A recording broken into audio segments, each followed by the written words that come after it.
Chapter 101. Chen Ning knit her brows and snappily said in a low voice, "I know it's him. I'm not blind." Xiao Ru's mind was pure. She did not hear the displeasure in Chen Ning's voice at all. She looked at the black-clothed man and couldn't stop smiling. She had a very good impression of this richly endowed man. "Young Master Qian, last time you paid for us at the restaurant, we didn't even have time to thank you. I never thought that you would save my young miss from these bad people again. You really are a good person," she said in a straightforward manner. "Good person?" Chen Ning gave a snort. What kind of good person was he? He was just a villain that took advantage of others. The black-clothed man couldn't help rubbing his nose.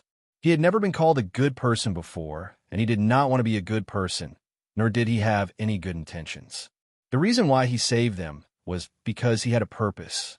Yes, what you said couldn't be more right. My master is a very good person. He helps those in need, gives generously, punishes evil. The good deeds he has done are innumerable. Is your name Xiao Ru? This name is really nice." Xiao Si giggled as he walked forward, trying to get close to Xiao Ru. He did not dare talk to Chen Ning, because she was like a hedgehog when she opened her mouth, making people feel pain all over. Compared to Chen Ning, the innocent Xiao Ru was much cuter. How could Xiao Ru guess what he was thinking? Hearing him praise her, she thought it was sincere and gave a sweet smile. "That's right, I'm called Xiao Ru. What's your name?" Xiao Si replied with a smile.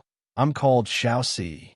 Xiao Si, your name is very easy to remember." "That's right. Are you young Master Qian Duoduo's manservant?" Xiao Ru clapped her hands and said with a smile. She saw that Xiao Si was around the same age as her. He was clean and handsome, and he had a smile on his face. She already had a good impression of him in her heart. Chen Ning couldn't help rolling her eyes. This blue-clothed Xiao Si looked like a harmless little brat with a single glance. He was exactly the same as his master. Xiao Ru did not have her guard up, so she would suffer a large loss sooner or later. She was too lazy to remind Xiao Ru. She would let this silly girl learn from her mistakes. "Young Master Qian Duo." Hearing what Xiao Ru called him, Xiao Si was very happy. He secretly looked at his master and saw that his master's chin was tight. His eyes were dark and filled with a cold glow. "My master is not surnamed Qian. Why do you call him Qian Duo?" Xiao Si asked despite knowing the answer. "Because my master is not Qian Duo." Xiao didn't even think before saying this. As expected, Xiao Si saw his master's face turn as black as the bottom of a pot, and he fiercely glared at him. He hurriedly lowered his head and made a frightened expression, but in his heart, he was overjoyed. This silly girl took the bait as soon as I teased her. Chen Ning was so angry that she wanted to stuff Xiao Ru's mouth with a piece of cloth. She also glared at Xiao Si. "Ning, Xiao, Chun Xiao people," and said, and Ning, S. Xiao is his SSS, Chan QT. Chen Ning felt that the black-clothed man and the blue-clothed Xiao Si were not good people. Especially the black-clothed man. His entire body was filled with a dangerous and cold aura. Chapter 102. She had never felt this kind of subconscious danger before. Even when she was facing the murderous Chu Xiaoyang, she did not feel any fear at all. But this man, it was better for her to hide as far away as possible. "Oh." Xiao Ru listened to everything she said. Although she felt that the young Miss' actions were a bit unreasonable, it was still Qian Duo who had helped them out and chased away those hoodlums. The young Miss should be thanking him and not acting like this with a cold expression without a smile on her face. She wanted to take back the purse that had been stolen, but when she looked around, she was instantly stunned and tears began to fall. "Eldest Miss, the money pouch is gone. It was stolen by those goddamn thieves. Woo, the money we worked so hard to earn for a day is all gone." There is only the pockmarked faced man lying on the ground, as well as the reckless hoodlum. As for the hoodlum that had stolen the purse from her hand, he had already escaped. Chen Ning's head also swelled up. It was all that stinky man's fault. As soon as he appeared, not only did he scare away all the hooligans, even her brain stopped working. She even forgot that her purse had been robbed. Forget it. It was better to lose money to avoid disaster. She hoped that she would never see this man's face again in the future. Don't cry. Isn't it just money? If it's gone, we could just earn it back. Is it worth crying like this? Wipe your tears and come home with me. Ning helped Xiaoru wipe her tears and then pulled her away. She did not even look at the black-clothed man and Xiaoxi. Seeing her back that did not even look back, the black-clothed man and Xiaoxi were both stunned. Things shouldn't be like this, right? In the plays, the hero saved the beauty. Wasn't the delicate young miss that was saved filled with love towards the man that saved her, secretly sending him flirtatious glances? The difference between reality and what was portrayed in the script was too great. The black-clothed man rubbed his nose and his brows deeply knit together. He could not understand. He had clearly saved her, but she was still treating him with a cold expression. She was even mocking him. Did she not like him that much?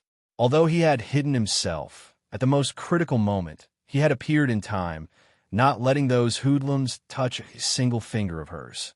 Was this also wrong? Seeing Ning and Xiao Ru walk further and further away, but his master was still standing there like a block of wood, not moving at all. Xiaoxi did not want his master to miss this once-in-a-thousand-year opportunity. Even if his master did not say anything, of course he, as a servant, would. He ran after him and shouted, "Come on. Hey, that girl, you're being unreasonable." Hearing this, Ning couldn't help being stunned. She stopped and turned around. "How am I unreasonable? When you were besieged and humiliated, it was my master who saved you, but you didn't even say a word of thanks. Instead, you mocked and ridiculed my master. Did you think that those hooligans were sent by my master? Of Chun of Chun of. See, Ning, Chun of Ning of Ning, is she think if she would." When Ning heard this, her lips curled into a smile. That smile was filled with a hint of mockery. Who said that a woman has to be reasonable? I'm not reasonable, so what can you do? Xiaoxi almost fainted from her words. Chapter 103. Xiaoxi's aura instantly disappeared. He shrunk his neck and said, "No, it's nothing. Miss, please do as you please." Ning gave a cold laugh and turned to leave. She did not want to provoke this black-clothed man who was releasing a dangerous and cold aura, but that did not mean that the dog beside him could order her around. Who would have thought that when she had just taken 2 steps, a gust of wind would suddenly blow past her ear? She heard a kacha sound, and a parasol tree on the side of the road suddenly snapped. The broken tree trunk was right in front of Ning. Xiaoru gave a surprised cry and took a step back. Her face was filled with panic as she pulled on Ning's sleeve and shouted, "It's thunder! It's thunder!"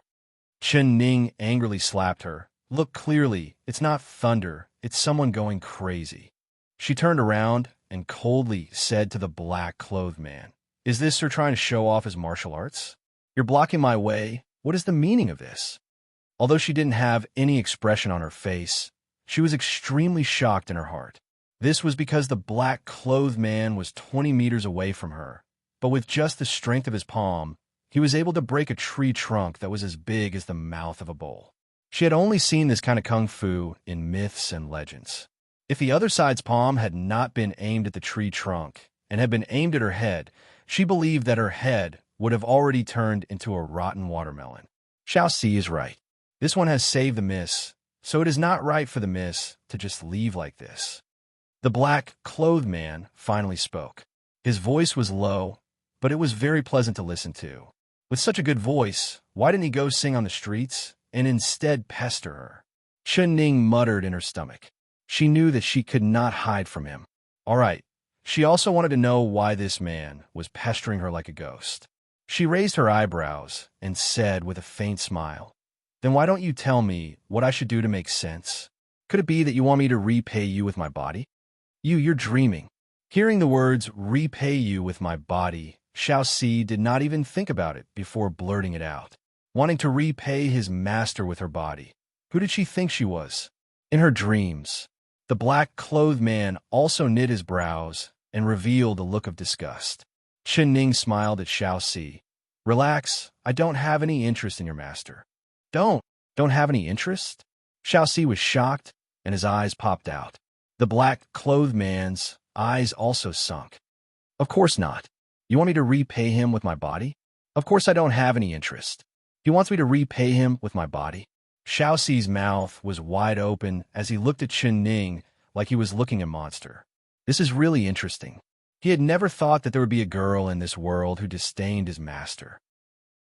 He didn't expect to meet one today.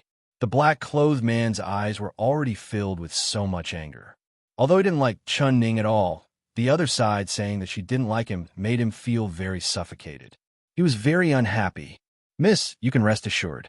You don't like me, and I don't like you either. The black-clothed man's voice was low and hoarse, but it carried a sense of disdain. That's great. The black-clothed man's voice was low and hoarse, but it was filled with disdain. That's great. Chen Ning smiled. She had a relieved look on her face, which made the black-clothed man's heart even more depressed. Chapter 104. Since neither of us likes the other, then this miss won't stay here any longer. I don't want to be an eyesore to your distinguished self. My maid and I will be leaving. So can your distinguished self stop chopping down trees to scare us? These flowers and trees also have feelings. Not to mention, it wouldn't be good if you accidentally hit a child, right? Chen Ning giggled and turned to leave after saying this. Wait, the black-clothed man suddenly said. His figure flashed, and he appeared in front of Chen Ning. What are you doing? Chen Ning's nose almost bumped into his chest. She quickly stopped and angrily looked up at him. This gaze actually collided with a pair of eyes that were as deep as 1,000 feet. It was like the ever-changing deep sea with turbulent undercurrents. He just calmly looked at her, but his deep eyes had a strong attraction that made it impossible for her to look away. Her heart suddenly began to beat uncontrollably. Miss, I want to invite you to a meal. The man's thin lips opened, and he slowly said. Chen Ning's eyes couldn't help falling onto his lips. The shape of his lips was very good, and the curve was beautiful and strong. When he was not speaking, his lips were tightly pursed, and he had a dignified air about him. But when he opened his mouth, it was like the ice had thawed and the spring flowers had bloomed. His lips slightly curled up, and it seemed like he was smiling even though he wasn't smiling. His serious expression instantly became much gentler. The ice in Chen Ning's heart seemed to be thawed by this spring breeze from his lips. You want to invite me to a meal? She raised her long eyelashes. The black-clothed man's words were like gold. Each one was very short. After he gave sound, he turned around and walked away. He did not give Chen Ning a chance to refuse, and he did not even look back at Chen Ning. It was as if he knew that she would agree. Chen Ning bit her lips. She really wanted to turn around and leave, going in the opposite direction of the man. But her footsteps couldn't help following behind the man. This man's aura was too strong. She could not guess what the consequences would be if she refused his proposal. Wasn't it just a meal? It wasn't like she would lose a piece of meat. So what was the big deal? She comforted herself in her heart. Xiao Ru's face was filled with excitement as she bounced up and down beside her. This is great, young miss. This servant's stomach has been rumbling for a long time. Since we lost our money, this servant thought that we would have to go hungry. I never thought that young Master Money would be this generous and actually invite us to a meal. Chen Ning stared at her and said in a low voice, In a while, you better behave yourself. You're only allowed to eat and you're not allowed to talk. Do you understand? Xiaoru stuck out her tongue. I heard you. Young miss, this servant will pretend to be mute and won't say a single word. Xiao Si followed behind the black-clothed man, occasionally looking back at the Chen Ning master and servant. He had a sneaky smile on his face. Chen Ning's heart was filled with anger when she saw this. This stinky Xiao Si was just like his master, crafty and not a good thing at all. From the corner of her eyes, she saw Xiao Ru smiling at Xiao Si like a blossoming flower, revealing a row of white teeth. That carefree appearance made her even angrier. Don't worry about me. No matter what he asks you, you have to say that you don't know. Do you understand? Chen Ning ordered. No matter what he asks you, you have to say you don't know. Do you understand? Chen Ning ordered. Chapter 105. Remember, no matter what he says to this servant, This servant will answer that I don't know. Xiaoru honestly nodded. She looked at Xiao Ci's back and couldn't help whispering, "Young miss, this servant thinks that the two of them are very good. Why does it seem like you don't like them? What do you think is good about them?" Chen Ning tilted her head to look at Xiaoru, feeling a little curious.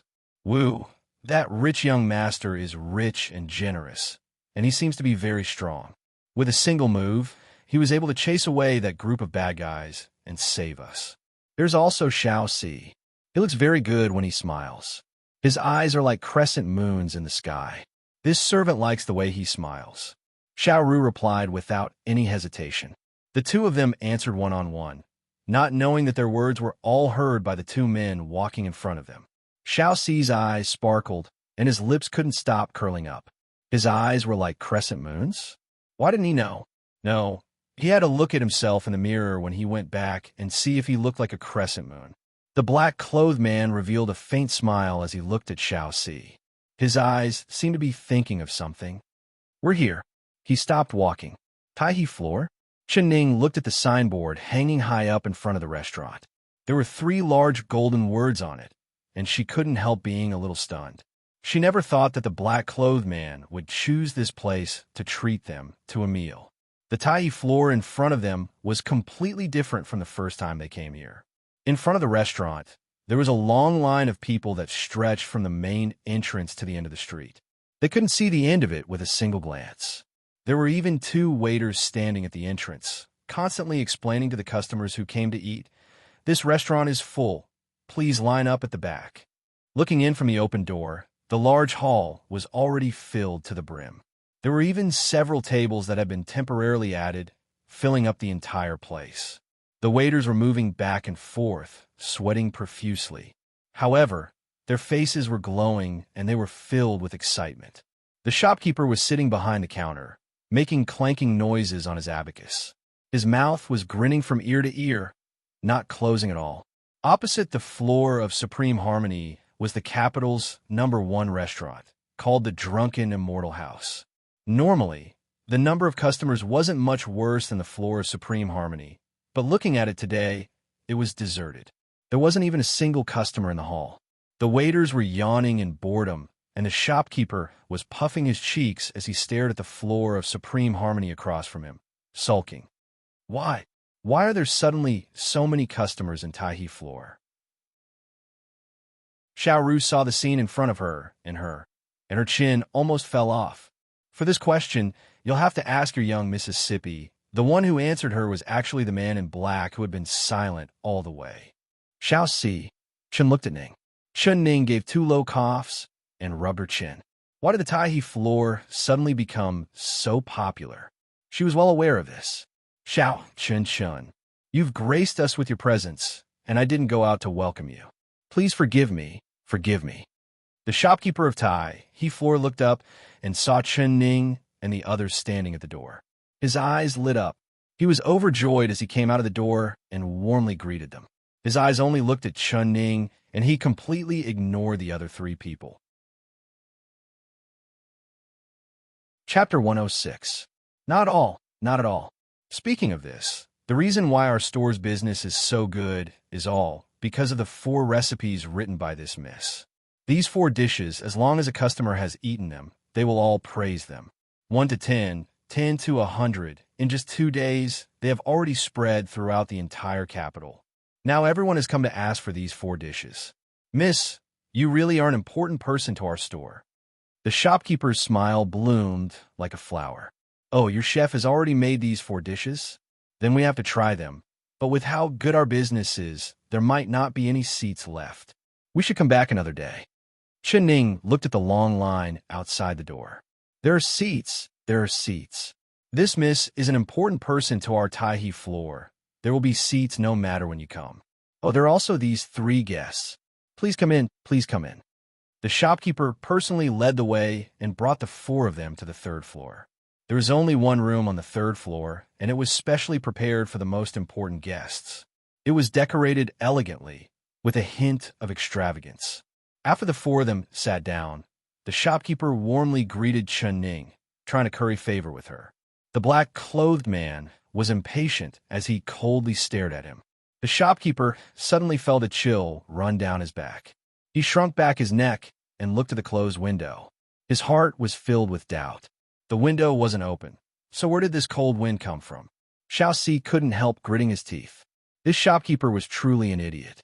Didn't he see that his master's eyes were so cold that they could freeze people to death? He actually dared to pester this girl and nag at her. Cool.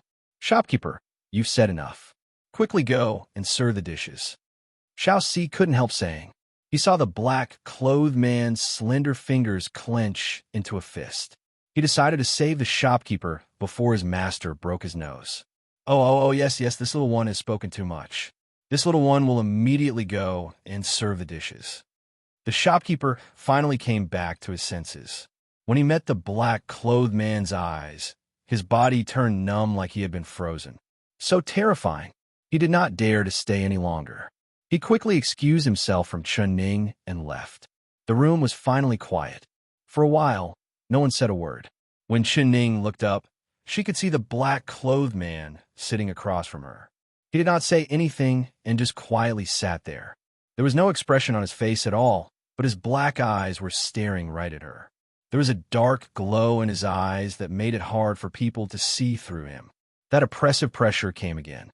Although there was a table between them, Chunning still felt like she couldn't breathe. She originally wanted to study the man's facial expression and see through his mind, but she felt uncomfortable under his undisguised gaze. She couldn't help but avoid his eyes and not look him in the eyes. "Are you afraid of me?" the man suddenly said. "Who said that?" Chunning reflexively replied. "Why don't you dare look at me?" The man stared at her. I dawn of you." Chunning was provoked by him, and she looked up to meet the man's gaze. There was a bewitching power in his eyes that was as deep and unpredictable as the ocean. It was more like a surging tide that surrounded her from all directions. As soon as she met his gaze, her heart suddenly began to beat uncontrollably, like a cheerful little deer galloping on the grassland in her chest. Chapter 107. The man did not even blink as he looked at her with a serious gaze. She could almost see her own reflection in his eyes. "Xiaoxi, leave." The man looked at Chunning, but his words were directed at Xiaoxi. The three people in the room were all stunned. Xiaoxi couldn't help digging his ears as he looked at his master with a wronged expression. The show had just begun, and his master wanted to kick him out. He was not willing. "Don't make me say it a second time." The man's voice was very calm. Xiaoxi immediately became alert and quickly said, "Yes, master." When he left, he reached out and pulled Xiaoru out. Xiaoru was about to struggle when Xiaoxi said, "My master doesn't like people disturbing him when he's talking. Otherwise, he will be unhappy, very, very unhappy." Xiaoru immediately obediently stopped struggling. She was a little worried as she looked at the closed door and said, "Your master wouldn't bully my young miss, right?" "What a joke. How could that be possible?" Xiaoxi gave a cold laugh. "What kind of person is my master? He would never bully a woman. I'm actually worried about my master." "Hey, your young miss wouldn't bully my master, right?" He suddenly leaned in close to Xiaoru, and his eyes turned into crescent moons. "I don't know." Xiaoru suddenly remembered what the young miss had told her. She couldn't talk to Xiaoxi, and she had to say she didn't know no matter what he asked.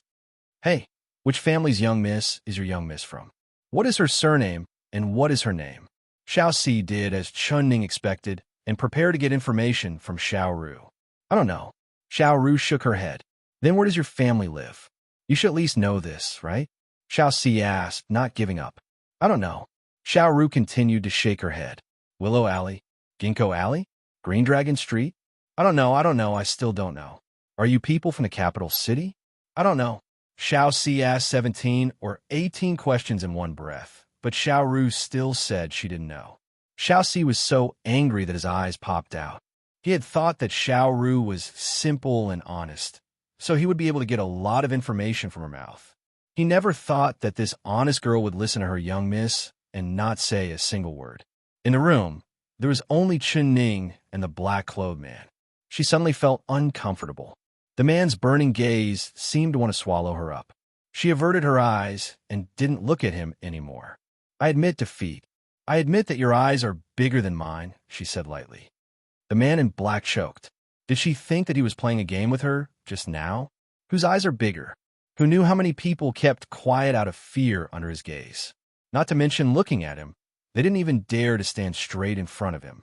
But her reaction was indifferent. Could it be that she really wasn't afraid of him? Neither of them spoke again. A layer of faint awkwardness permeated the room. The black-clothed man did not speak, and Chun-Ning did not plan on taking the initiative to speak because she could not think of anything to talk about with him. Come to think of it, they were strangers who had only met 3 times. They didn't even know each other's names. Just like that, they sat face to face, staring at each other.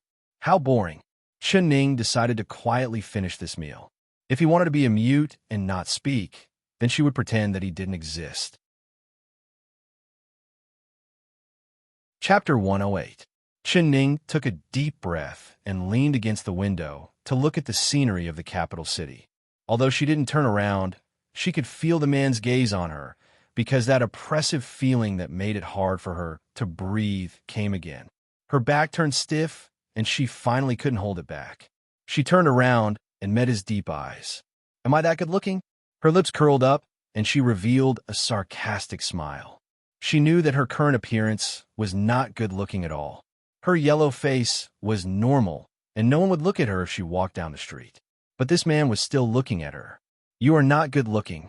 She had thought that the man would not say anything, but after being silent for a while, he actually replied. He was really direct. Chun-Ning smiled and was not angry. Why do you keep looking at me if I'm not good-looking? The man closed his mouth this time and did not say anything else. He did not know why he kept staring at her. Her face was not good-looking at all. Her skin was yellow, and her facial features were only normal. Who knew how many outstanding beauties and devastatingly beautiful girls had appeared in front of him? But he hadn't even looked at them directly, yet his gaze had been firmly attracted by her. Perhaps it was because of her pair of eyes. The man's eyes fell onto her face again. Her eyes were very good. They were clear and bright, just like a pair of purple grapes soaked in mist. They were incomparably lively, making him look at them again and again. He did not feel in the least that it was embarrassing to stare so fixedly at a girl. Chun-Ning suddenly felt her cheeks become a bit warm. She gave a gentle cough and prepared to find something to say to break this awkward atmosphere and divert the man's gaze. You.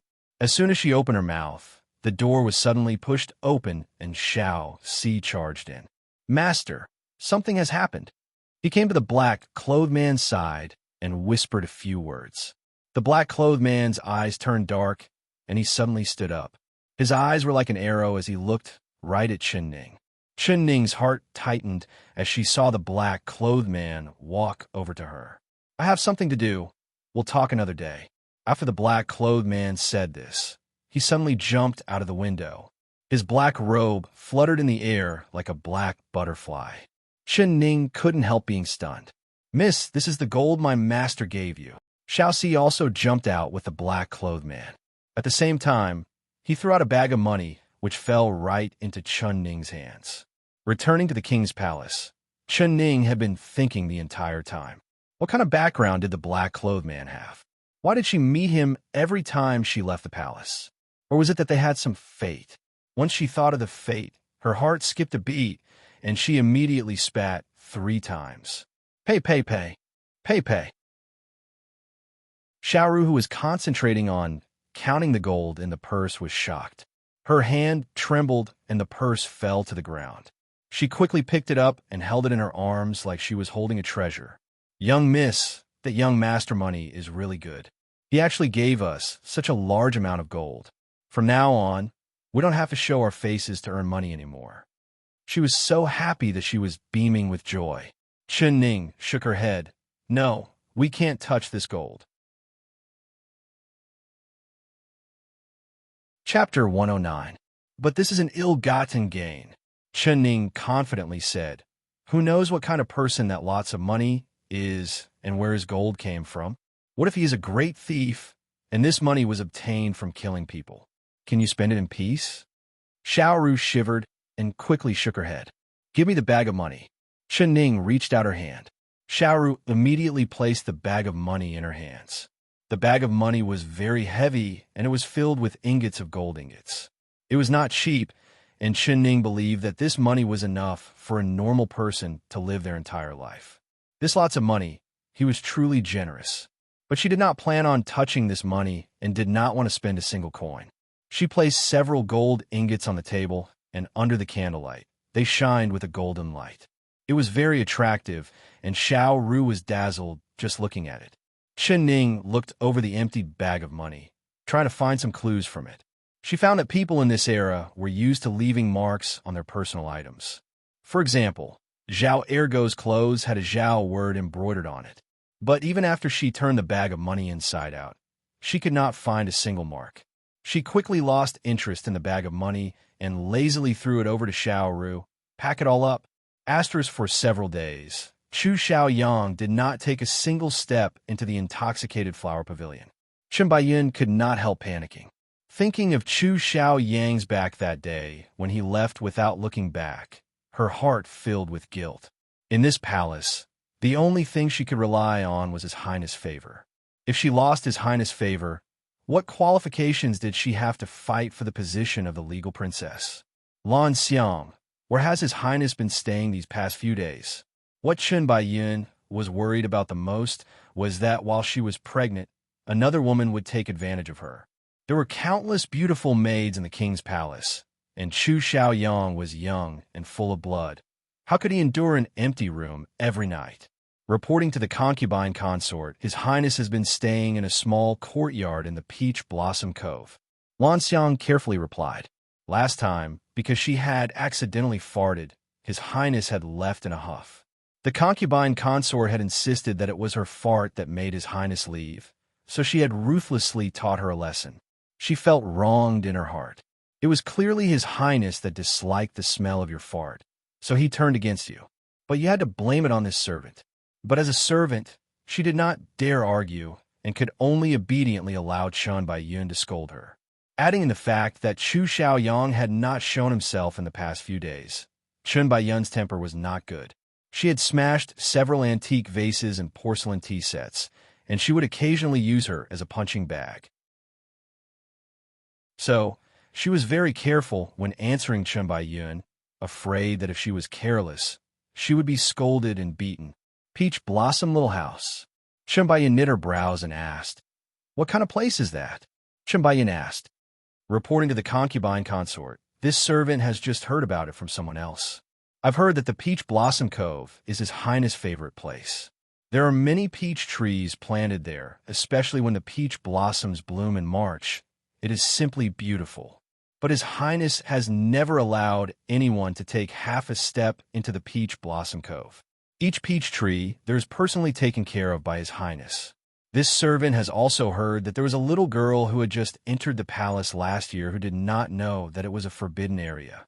She accidentally walked into the Peach Blossom Cove and saw that the peach blossoms were very beautiful, so she picked one. In the end, His Highness gave the order to cut off her hands and legs and kicked her out of the palace." Chapter 110. Woo, so it's like this. Chen Baiyun felt a chill run down her spine when she heard this, but she relaxed her heart. Since the Peach Blossom Cove was Chu Xiaoyang's forbidden area and no one dared to step in, naturally there wouldn't be any girls with ulterior motives that wanted to use this chance to curry favor with him. Has His Highness been living in the Peach Blossom Cove? Has he been attending morning court these past few days? She then asked. Yes, concubine consort. I've heard from Xiao and Zi by His Highness' side that His Highness has been sick ever since he came back from morning court. He hasn't gone to court for several days, and he hasn't taken a single step out of the Peach Blossom Cove. Even the food was sent to the Peach Blossom Cove by Xiao and Zi. Lan Xiang replied. Chen Baiyun was even more relaxed. A faint smile appeared on her face. Her eyes turned, and she suddenly thought of something. Lan Xiang, is there any news of that cheap woman? Before Chu Xiaoyang came, she had been worried about losing his favor every day, completely forgetting about Chen Ning's matter. Now that she thought about it, she had not received any news of the legal princess Chen Ning's death. This servant has not heard any news. Lan Xiang shook her head. She was Chun Bai-yun's confidant since she was young, so of course she knew who the cheap woman her master was talking about was. No news? Then she's not dead yet. Chun Bai-yun knit her brows. She was leaning against the couch, but she suddenly sat up and a cold glow flashed in her eyes. Lan Xiang, go and prepare some gifts. This concubine wants to visit my good elder sister. Her lips curled into a cold smile. I want to see why she hasn't died yet after suffering such heavy injuries. Chen Ning did not leave the palace for several days. She was afraid that she would meet the black-clothed man and servant once she left. Everyone in the palace knew that the princess consort had angered His Highness and had been taught a fierce lesson by Mother Lin, causing her to suffer heavy injuries. His Highness had given the order not to treat the princess consort's injuries and had left her to fend for herself. This clearly meant that she had lost His Highness' favor. Losing His Highness' favor was equal to losing the favor of everyone in the palace. So there was no servant that would try to please a dying princess consort. In these past few days, other than Chun Ning and her 3 maids, there was no one else that appeared in her courtyard. She was happy with the peace and quiet. She closed the door to the courtyard and chatted and laughed with the 3 maidservants. They played games and leisurely passed the day after day. Today she had slept in and woke up a bit late. She did not even have time to freshen up before Chun Tao came in with a look of panic on her face. Princess Consort, this is bad. Consort Chun is here. Of course she knew that Chun Ning was pretending to be sick. If Chun Bai-yun came and saw that the princess consort wasn't injured at all, then it would be a disaster. Chun Ning did not look at all in Chun and Ning's face. She said. With a quick thought, she understood. She smiled and said, she must be a little impatient because she hasn't received the news of my death for the past few days. Seeing Chun Ning acting as if nothing had happened, Chun Tao anxiously said, Princess Consort, do you want this servant to tell the concubine Consort Chun that you are sick and cannot see anyone, sending her away? Chapter 111. Chun Tao's heart was filled with doubts, but she did not dare disobey Chun Ning's orders. She nodded her head and left. Xiaoru had just come in with a basin of water to wash her face. Hearing this, her little face turned red and she angrily said, Young miss, second miss is clearly a weasel paying respects to a chicken. She doesn't have good intentions. Chun Ning couldn't help laughing. She pinched Xiaoru's cheeks and said with a smile, Very well said, very eloquent. If you follow me in the future, your knowledge will increase quickly. Who knows, you might even be able to become a scholar next year and become the #1 scholar. Xiao Tao stomped her foot. Young miss, you still have the mood to make fun of this servant? When the second miss comes in and sees that you are not injured, she will definitely tell His Highness. Don't be afraid, don't be afraid. Come closer. Chun Ning smiled as she pulled Xiaoru over and whispered a few words into her ear. Xiaoru's eyes suddenly lit up.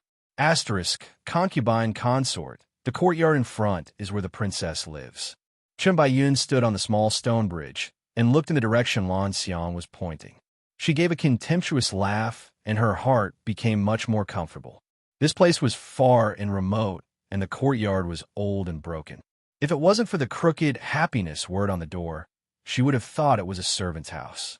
Compared to her intoxicated flower pavilion, this place couldn't even be compared to a dog kennel. It seemed like in His Highness' heart, that cheap Chun Ning did not have a place at all. The position of King Ding Yuan's princess would fall to her sooner or later. Chun Bai-yun revealed a proud smile as her right hand gently placed on her stomach. As long as she could protect the child in her stomach and let him safely fall to the ground. If it was a boy, she would convince His Highness to make him his successor. Her status as a mother would increase because of her son. At that time, how could that cheap Chun Ning compete with her? But she could not wait until the day her child was born. It would be best if Chun Ning died right now. Chun Bai-yun staggered as she arrived in front of Chun Ning's courtyard. Seeing that the 2 doors were closed, Lan Xiang was prepared to knock on the door when it suddenly opened from the inside. A delicate-looking maid was standing at the door, bowing down when she saw Chun Bai-yun. This servant Chun Tao greets, the concubine consort. Chen Baiyun did not even look at Chun Tao. She used a handkerchief to cover her nose and said in a disgusted voice, "Why does this courtyard smell so bad? It's so bad. How do you servants clean this place? It's as dirty as a pig pen. Where's my elder sister? I heard that she was injured, so this consort brought some gifts to see." Chun Ning, Xiao and S voice. She remembered Chen Ning's instructions, so she replied in a gentle voice, "My princess consort is heavily injured and can't get up. Concubine consort, please come in. The princess consort will be very happy to see you." Princess. Chen Baiyun couldn't help giving a snort. Once the slut in the room died, the title of princess consort would soon be hers. When she was about to enter the door, a maid suddenly rushed out and shouted in a panicked voice, "Elder sister Chun Tao, this is bad. The princess consort has spat out blood." The maid almost bumped into Chen Baiyun. Chen Baiyun took a step back, and a trace of anger flashed across her face as she coldly stared at the maid.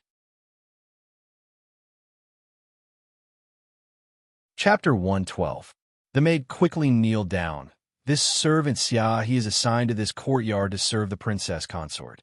Just now the princess consort suddenly spat out several mouthfuls of blood, and this servant was scared. I wanted to run out and tell elder sister Chun Tao, but I never thought that the consort would suddenly come and accidentally bumped into the consort. I asked for the consort's forgiveness." "You're saying my elder sister spat out blood?" Chen Baiyun did not care about teaching Xia he a lesson. Her attention was completely focused on the words "spat out blood," and her eyes lit up. "That's right. After the princess consort was punished by Mother Lin, her injuries were very serious, and she was bedridden. His Highness gave the order not to give the princess consort any medicine, and when the princess consort found out, she was even more heartbroken. She has been crying every day, and 2 days ago, she accidentally caught a cold with a high fever. This morning, she actually spat out blood. I'm afraid she won't make it." Xiai kneeled on the ground with snot and tears running down her face. Her voice was filled with tears. Of course, these words came from Chun Ning's instructions. When Chen Baiyun heard this, she couldn't help bursting with joy. Her eyes were filled with joy, and she almost couldn't hide it. She spent a lot of effort to force her face down and put on a worried expression. "I never thought that my elder sister would be this sick. She is this consort's blood-related elder sister. I have to go in and see my elder sister." Lan Xiang tried to dissuade her. Consort, this servant said that the princess consort has a cold illness, and it's said that this illness is very contagious. The consort has a golden jade body and is pregnant, so you should take care of your body. How about you not go in?" Chen Baiyun hesitated for a bit. If she didn't personally see Chan Ning lying on the bed with her last breath, how could she be satisfied? "You talk too much. The princess consort is this consort's blood-related elder sister. She is seriously ill. How could I not visit her? You cheap servant, you are clearly trying to sow discord between us sisters. If you dare say any more, I'll kick you out." She coldly reprimanded Lan Xiang. When Chen Ning in the room heard her dignified and hypocritical words, she almost wanted to applaud her. If it was the original Chun Ning, hearing these words, she would have been moved to tears. The curtain was lifted and Chen Baiyun gracefully walked in, with Lan Xiang following behind her. Her eyes looked around the room. The room was decorated very simply. Apart from a table, a few old chairs, and a dressing table, the rest was an unremarkable wooden bed. The dresser was completely empty, and there was not a single piece of jewelry. Chen Ning's Chun Queen consort. The colder Chen Ning's place was, the more magnificent her residence seemed. Chu Xiaoyang had spent a lot of money to make every single piece of furniture in her room. Everything she wore, there was nothing that wasn't the best. Compared to Chen Ning's room, it was like heaven and earth. Chen Baiyun's eyes fell onto the wooden bed. There was a white curtain hanging on the bed that was half open, and there was a young girl lying on the bed. Looking at that familiar figure, it was Chun Ning. She was facing the bed, so her face could not be seen clearly. They could only hear her coughing. "Down Xia, Xiao Chen's Ling consort is Xia's consort." That cheap woman really didn't die.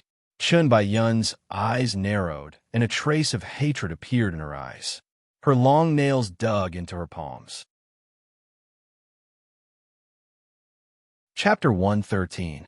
Chun Bai-yun spoke in a soft voice. Her voice was filled with deep concern, but there was not a single trace of hatred in it. But when she was 3 feet away from the bed, she stopped. If the other side really had a cold, she would be afraid of it. So how could she come close? Hypocritical. When Xiao Ru saw this, she angrily cursed in her heart. She remembered Chen Ning's orders and said while crying, "The young miss can't do it. She has been coughing and has already spat out several mouthfuls of blood. The water in the basin has been dyed red by the young miss' blood." She pointed at the basin in front of the bed. Chen Bai-yun looked over and saw that the water in the basin had turned bright red. "Second miss, you're the concubine consort, so His Highness loves you the most. His Highness will listen to whatever you say. So please help the young miss ask His Highness to find a doctor for the young miss. The young miss is your blood-related sister, so you will definitely ask for mercy for the young miss. I'm begging you, second miss." Xiao Ru cried, while wiping her eyes with a piece of ginger in her sleeve. Her eyes were swollen like 2 peaches. Seeing Xiao Ru like this, the doubts in Chun Bai-yun's heart disappeared. She knew that Xiao Ru was an honest girl that would never lie, so she completely believed her words. "All right, then I'll immediately report to His Highness and ask for mercy for elder sister. I'll have His Highness find a doctor for elder sister." Chen Bai-yun gave a weak reply and quickly turned to leave. Seeing how sick Chen Ning was, she did not dare stay any longer. Who would have thought that at this time, Chen Ning would suddenly give 2 coughs and turn over? "Is little sister Yun here?" she said in a weak voice. She covered her mouth and gave a low cough. Chen Bai-yun suddenly stopped moving and secretly cursed in her heart. Damn it! Why did this slut have to wake up at this time of all times? She couldn't help but turn around and reveal a surprised and happy expression. "Elder sister, you're awake?" Little sister was worried to death. Little sister was about to ask His Highness for mercy and find a doctor for you. Isn't this clumsy acting a bit too exaggerated? If it was in the modern era, no one would even use her for a small role. Chen Ning could not understand how the original owner had been tricked by her fake acting. She had always treated her like a good little sister and treated her with all her heart. But in the end, she had been sent to the Yellow Springs by her trusted little sister. Chen Bai-yun, could act, but she wasn't bad either. She wanted to see who had better acting skills. It's all because this elder sister's body is disappointing and my temper is stubborn, which made Prince angry. That's why I ended up like this. It's rare that younger sister is willing to come and visit me in my hour of need. Elder sister is really grateful. Cough, cough, cough, cough, cough, cough. Chen Ning did not finish and suddenly began coughing nonstop. Xiao Ru. Chen Bai-yun's eyes couldn't help revealing a look of disgust. Seeing her coughing like this, it wasn't a cold, but rather tuberculosis. She couldn't stay any longer and just wanted to run away. Chen Ning had already seen her expression. She thought to herself, "The more you want to leave, the more I won't let you leave." She suddenly lowered her head and gave a heavy cough. A mouthful of phlegm came out, and it just happened to land on Chen Bai-yun's dress. "Ah!" Chen Bai-yun let out a shocked cry as her beautiful face turned pale. It was like she had not been spat on by Chen Ning, but rather bitten by a poisonous snake. Sorry. It's all elder sister's fault. I've dirtied little sister's dress. Chapter 114. This time Chen Ning did not spit out phlegm. Rather, she spat out a mouthful of blood. When it fell to the ground, it was a bright red. "Little sister, I won't hide it from you. Elder sister has tuberculosis. You don't need to ask His Highness to find a doctor for me. Even if an immortal descends to the mortal world, I won't be able to cure my illness." Chen Ning finally stopped coughing. She wiped the blood from her lips and gave a long sigh. Her face was pale and she couldn't breathe, looking like she was on the verge of death. "What? It really is tuberculosis." Chen Bai-yun's eyes almost popped out. "Little sister, elder sister knows you have a good heart. Elder sister has tuberculosis, and no one dares to come see me. Only you care about your sisterly feelings. Kuh. Chen Ning did not even finish before she began to cough again. Chen Baiyin took a few steps back and covered her mouth and nose with her sleeve. She really hated herself right now. Why didn't she listen to Lan Xiang's advice and come see this tuberculosis ghost? She had even dirted her dress with her phlegm. She stared at the phlegm on her dress and felt a wave of nausea. With a bu sound, she almost vomited.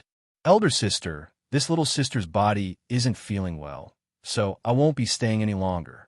These are the gifts that His Highness has given to little sister. This little sister has specially given them to elder sister. I hope that elder sister will recover soon, so little sister will be leaving first. Chen Baiyin quickly said a few words and then signaled for Lan Xiang to leave the gift behind. She turned around and left. Her steps were fast and fast, like there was a tiger chasing behind her. When she was about to leave, she almost tripped over the threshold. It was a good thing that Lan Xiang caught her in time, but she was already covered in a cold sweat. Chen Ning secretly found this funny. She added oil to the fire by saying, "Little sister, the phlegm on this dress. You have to wash it when you go back, otherwise. It's easy for you to get tuberculosis like elder sister." Cuckoo. Chen Baiyun's body turned stiff.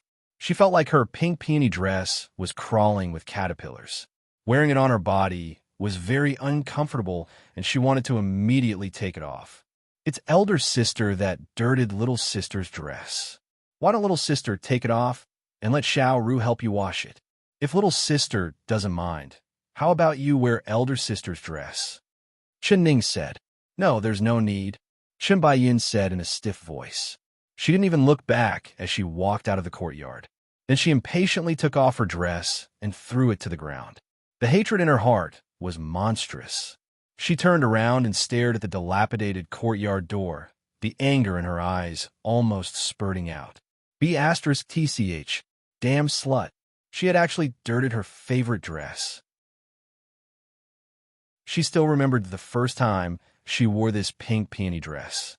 Chu Xiao Yang's eyes kept staring at her, and the passion in his eyes almost melted her. She had deliberately worn this dress because she wanted to show off in front of Chen Ning, showing off how well His Highness treated her and angering the other side half to death. But all her efforts were in vain. Without waiting for her to boast, she was dirted by Chen Ning's spit. Chen Baiyin was so angry that she almost crushed her teeth. Chen Ning, I curse you to die a horrible death. She angrily swore in her heart. In her mind, she pictured Chen Ning's weak appearance, continuously spitting out blood. It looked like she wouldn't be able to live past tonight, and her heart instantly felt much better. Perhaps she would be able to wait for the good news tomorrow. But what if this cheap person was lucky and didn't die? Chapter 115. Lan Xiang, pick up the dress and come with me. Yes, concubine consort. Lan Xiang was afraid of touching the dress and getting infected, but she did not dare disobey Chen Baiyun's orders. She carefully picked up the dress, being careful not to touch any dirty places as she followed behind Chen Baiyun. Lan Xiang, find someone to ask for directions to the Peach Blossom Cove. Lan Xiang shivered and involuntarily said, Peach Blossom Cove? Concubine consort, you want to go to the Peach Blossom Cove? Of course. This concubine has not seen His Highness in several days and has missed him. His Highness must also miss this concubine. Chen Baiyun proudly raised her brows and curled her lips into a smile. It was like she could already see Chu Xiao Yang's surprised and happy expression when he saw her suddenly appear in front of him. But, Lan Xiang thought of the legend everyone was talking about and hesitated. What are you afraid of? His Highness' favorite person is me. Seeing me, he will only be happy and will not be angry. Chen Baiyin was filled with confidence. Lan Xiang did not dare say anything else.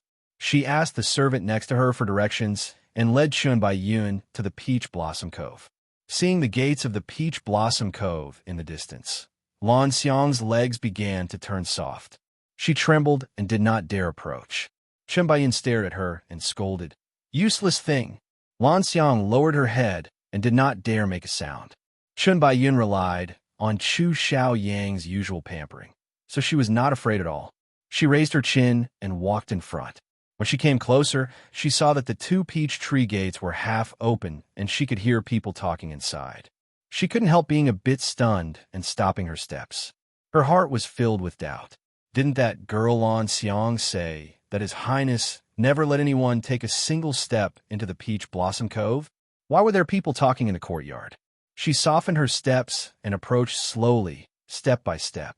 She walked noiselessly to the door and peeped in through the half-open door. She saw a brilliant red glow and a large peach blossom forest in full bloom. As the wind blew, flower petals fell to the ground. Under the peach blossom trees, she saw Chu Xiaoyang with a single glance. He did not have his hair tied up, and his long hair hung down. He had a lazy expression, his long eyebrows slanted, and his phoenix eyes filled with power. Just a single glance made her heart beat faster. "All the maids in the palace are here," Chu Xiaoyang's clear voice slowly sounded. "Yes, your highness.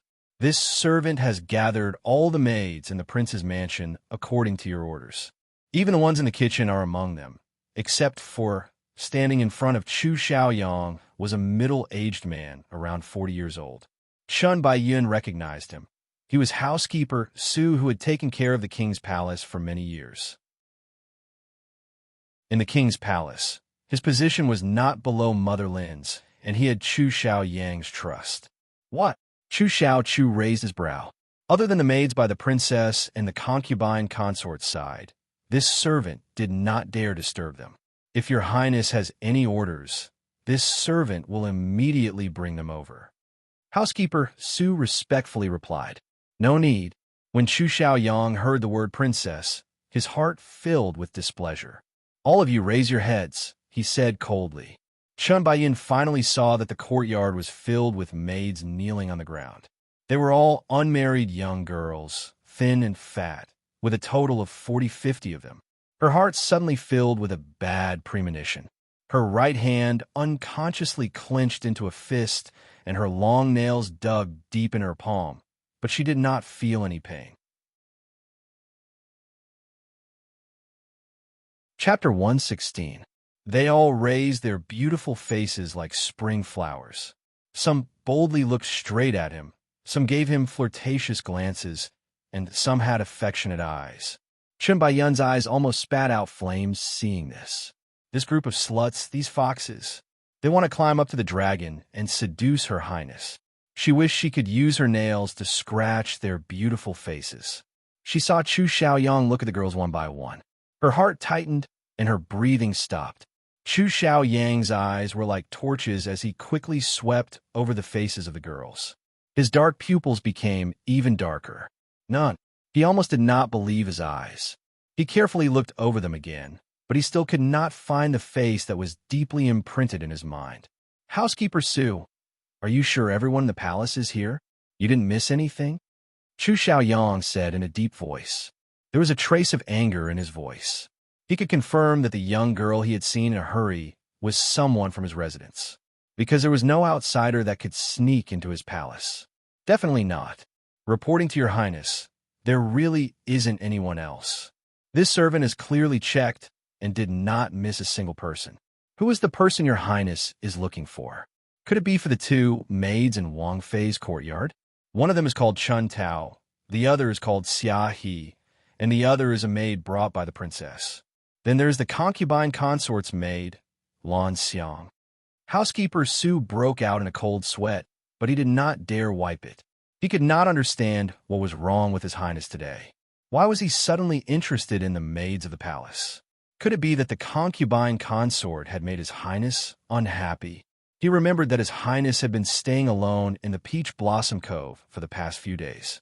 He couldn't help scolding himself for being too careless, letting his highness stay alone for so long.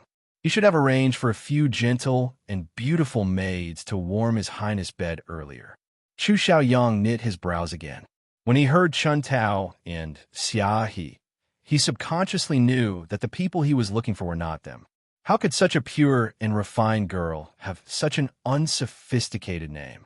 "All of you scram." He suddenly lost his temper. One by one, The maid were trying to flirt with Chu Xiaoyang. They were not prepared for his shout and were all scared pale. Thinking of the rumors in the palace, they did not dare stay a second longer and ran away in the blink of an eye. You also scram for this king. Chu Xiaoyang looked at the loyal housekeeper Su with displeasure and kicked him in the butt. This idiot, he couldn't even do a small thing. What use was keeping him? Housekeeper Su also hastily covered his butt and ran away. Chen Baiyun's lips couldn't help curling up as a smile spread across her face. She proudly tucked her loose hair behind her temples. These common women, none of them were even half as beautiful as her. How could His Highness like them? But this matter also gave her a warning. His Highness wouldn't suddenly gather a large group of maids for no reason. It must be because she wasn't by his side for the past few days that he felt lonely. She could not help. Your Highness, why are you so angry for no reason? We haven't seen each other for a few days. Don't you miss Yin? Chen Baiyun's hand touched the door and her red lips slightly opened. Her voice was very delicate, as if water could be squeezed out of it. Chu Xiaoyang tightly knit his brows. It was unknown what he was thinking, but he did not know that Chen Baiyun was right outside the door. Chapter 117. Yin'er, why are you here? Chu Xiaoyang's mood suddenly changed from anger to gentleness. His voice was a bit stiff, but Chen Baiyun did not care. As long as she saw him, she would be satisfied. Your Highness hasn't come to the intoxicated flower pavilion for several days, and this concubine was worried about your Highness' body, so I came to visit. Seeing that your Highness is safe and sound, this concubine can finally relax. Your Highness must have something important to do, so this concubine will not disturb your Highness and will leave now. Chen Baiyun did not enter the door. She stood outside and bowed to Chu Xiaoyang before turning to leave. She understood a man's mind. She knew what Chu Xiaoyang liked to hear and what he didn't like the most. She just needed to express her concern for him. As expected, this move filled Chu Xiaoyang's heart with joy. When he saw Chen Baiyun suddenly appear in the Peach Blossom Cove, the slight unhappiness in his heart was swept away. You little thing, where are you going? The two of them were separated by over 10 meters, but in the blink of an eye, Chu Xiaoyang had already appeared in front of Chen Baiyun, and she fell into his embrace. Your Highness! She gave a surprised cry. Her waist had already been grabbed by him, and she was in his embrace. She reached out and wrapped her arms around his neck. Her breath was like an orchid, making Chu Xiaoyang's heart surge. It had been a long time since he had been intimate with her. At this moment, he was hugging a soft and fragrant body. Her body exuded a faint and sweet fragrance. His blood rushed to his head, and he could no longer endure it. He tightened his arms around her and gently bit her white and tender earlobe, letting out a low chuckle. Little thing, that doesn't mean what you mean. Did you really come to find this king just to see me? His voice was hoarse, and it was filled with an irrepressible emotion. Chen Baiyun was tickled into his embrace, and her face filled with embarrassment as she said, Your Highness, you're so bad. You're deliberately teasing Yin'er, but Yin'er won't say it. The two of them had been married for several days. Because she was pregnant, and because she had fallen in the hall, he had not touched her at all. Chen Baiyun knew that men were like cats. Once they tasted something, they would be greedy. His heart would fly away if she did not let him have a taste of her. Chu Xiaoyang's hand couldn't help reaching into her clothes. Chen Baiyun's face turned red from embarrassment, and she said in a soft voice, Your Highness, not here. There are people here. She still remembered that Lan Xiang was beside her. If the maidservants saw this embarrassing scene, how would she be able to live in the future? Chu Xiaoyang's hand suddenly stopped, and he knit his brows. Chu Xiaoyang's hand suddenly stopped, and he knit. Yin Chen, Yin, and Yinitan is Yin with Su with his gaze was fixated on her body. She was only wearing a plain, white undergarment. Her skin was ice-cold, like beautiful jade. Chen Baiyun's heart skipped a beat. This was the chance she wanted. She looked down and shrank into Chu Xiaoyang's embrace, looking like she wanted to say something but was hesitant. Yin as Yin Yin, Yin Yin Yin Yin Yin, Yin Yin Yin Yin, Yin Yin Yin Yin as. Yin as Yin Yin comma, Cheap servant, since you brought clothes, why didn't you let the concubine consort wear them? If Yin catches a cold, this king will take your life. Chapter 118. Your Highness, this has nothing to do with Lan Xiang. It's all this concubine's fault. It's all this concubine's fault. Chen Baiyun struggled out of Chu Xiaoyang's embrace. Yin'er, what does this have to do with you? It's this cheap servant who doesn't know how to serve master. Since she doesn't know how to serve, then this king will find someone else who does. Chu Xiaoyang's cold eyes swept over Lan Xiang. Lan Xiang's body trembled as she kept kowtowing. I beg your highness, this really has nothing to do with this servant. It's... She secretly looked at Chen Baiyun. What is it? Chu Xiaoyang shouted again. It's the concubine consort's dress that's dirty. She can't wear it anymore. Lan Xiang replied in a trembling voice. A good dress. How could it be dirty? Could it be that the concubine consort's dress was dirty? You couldn't have given her another one to change into? It's clear that it's a servant like you who doesn't do your job well, not caring about master at all. Chu Xiaoyang angrily said, as if he wanted to vent all the dissatisfaction in his heart on Lan Xiang. Lan Xiang kept kowtowing, not daring to say a word. Your Highness, please calm your anger. This matter cannot be blamed on Lan Xiang. It's this concubine. This concubine accidentally dirted my beloved dress. Chen Baiyun's tears were about to fall. She looked like she had been wronged, which immediately aroused Chu Xiaoyang's suspicions. This king remembers that this is your most beloved dress. How could you accidentally dirty it? Something must have happened. Tell me everything clearly and don't hide a single word. Chu Xiaoyang's face sank. Your Highness, it's really nothing. Speak. Chu Xiaoyang loudly ordered. Chen Baiyun's heart was filled with pride, but her face was filled with shame. She bit her lips and said, It's all this concubine's fault. This concubine was worried about elder sister's injuries, so I disobeyed your highness' orders and went to visit elder sister. Before she could finish, she was already coldly interrupted by Chu Xiaoyang.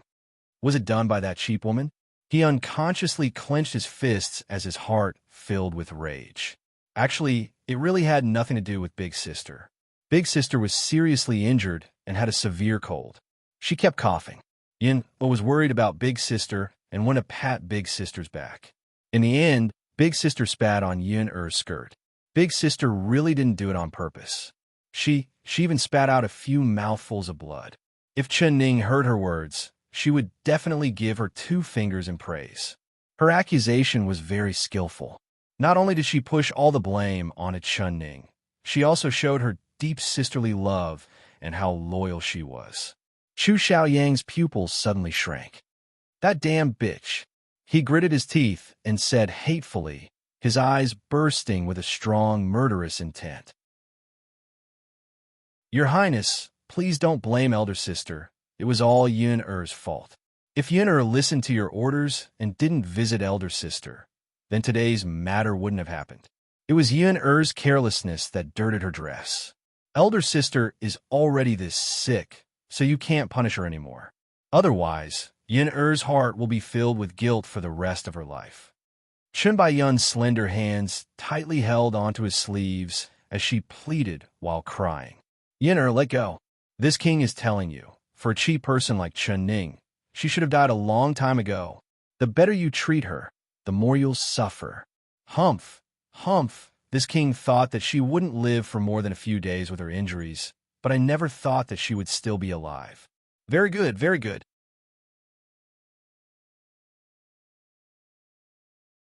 Chapter 119. Everything that he had experienced was all thanks to that woman. If it wasn't for the fact that he had been thinking about that unknown girl for the past few days and had not taken a single step out of the Peach Blossom Cove, he would have let Chen Ning go this easily. But today he could not endure it any longer. Someone come. Chu Xiaoyang suddenly gave a loud shout. Chen Baiyun was shocked and quickly said, Your Highness, what do you want to do? Chu Xiaoyang did not reply. He looked at Xiao and Zi, who had heard the noise, and said in a sharp voice, Pass on my orders. The Princess Chun is seriously ill and will bring disaster to others. Immediately move to the wooden hut, and no one is allowed to approach. If anyone dares to enter the wooden hut, they will be killed without mercy. Do you understand? Shaoanzi immediately bowed and replied, "This servant understands. I will definitely follow your highness' orders." Chu Xiaoyang gave a cold snort. Although he hated Chen Ning and wanted her to die, he knew that no matter what, he could not personally kill her. Paper could never cover fire. If he personally killed his wife, sooner or later, the news would spread. Although he didn't like her, their marriage was arranged by the emperor. If the emperor found out, he wouldn't let him go. Therefore, the only thing he could do was to torture her to death. "Your Highness, don't. Elder sister is already vomiting blood from her illness. If you send her to the wooden hut, wouldn't that take her life?" Chen Baiyun's heart was so happy that she wanted to laugh, but she still had to pretend to be worried. "You're right, this king wants that cheap woman's life." Chu Xiaoyang's heart was filled with hate, but he still had a calm expression on his face. He stroked Chen Baiyun's face, and his eyes fell onto her stomach. "Yin you shouldn't worry too much about that cheap woman. If she stays in the wooden hut for a few days, perhaps her illness will be cured. Have you felt any discomfort these past few days? Is our child all right?"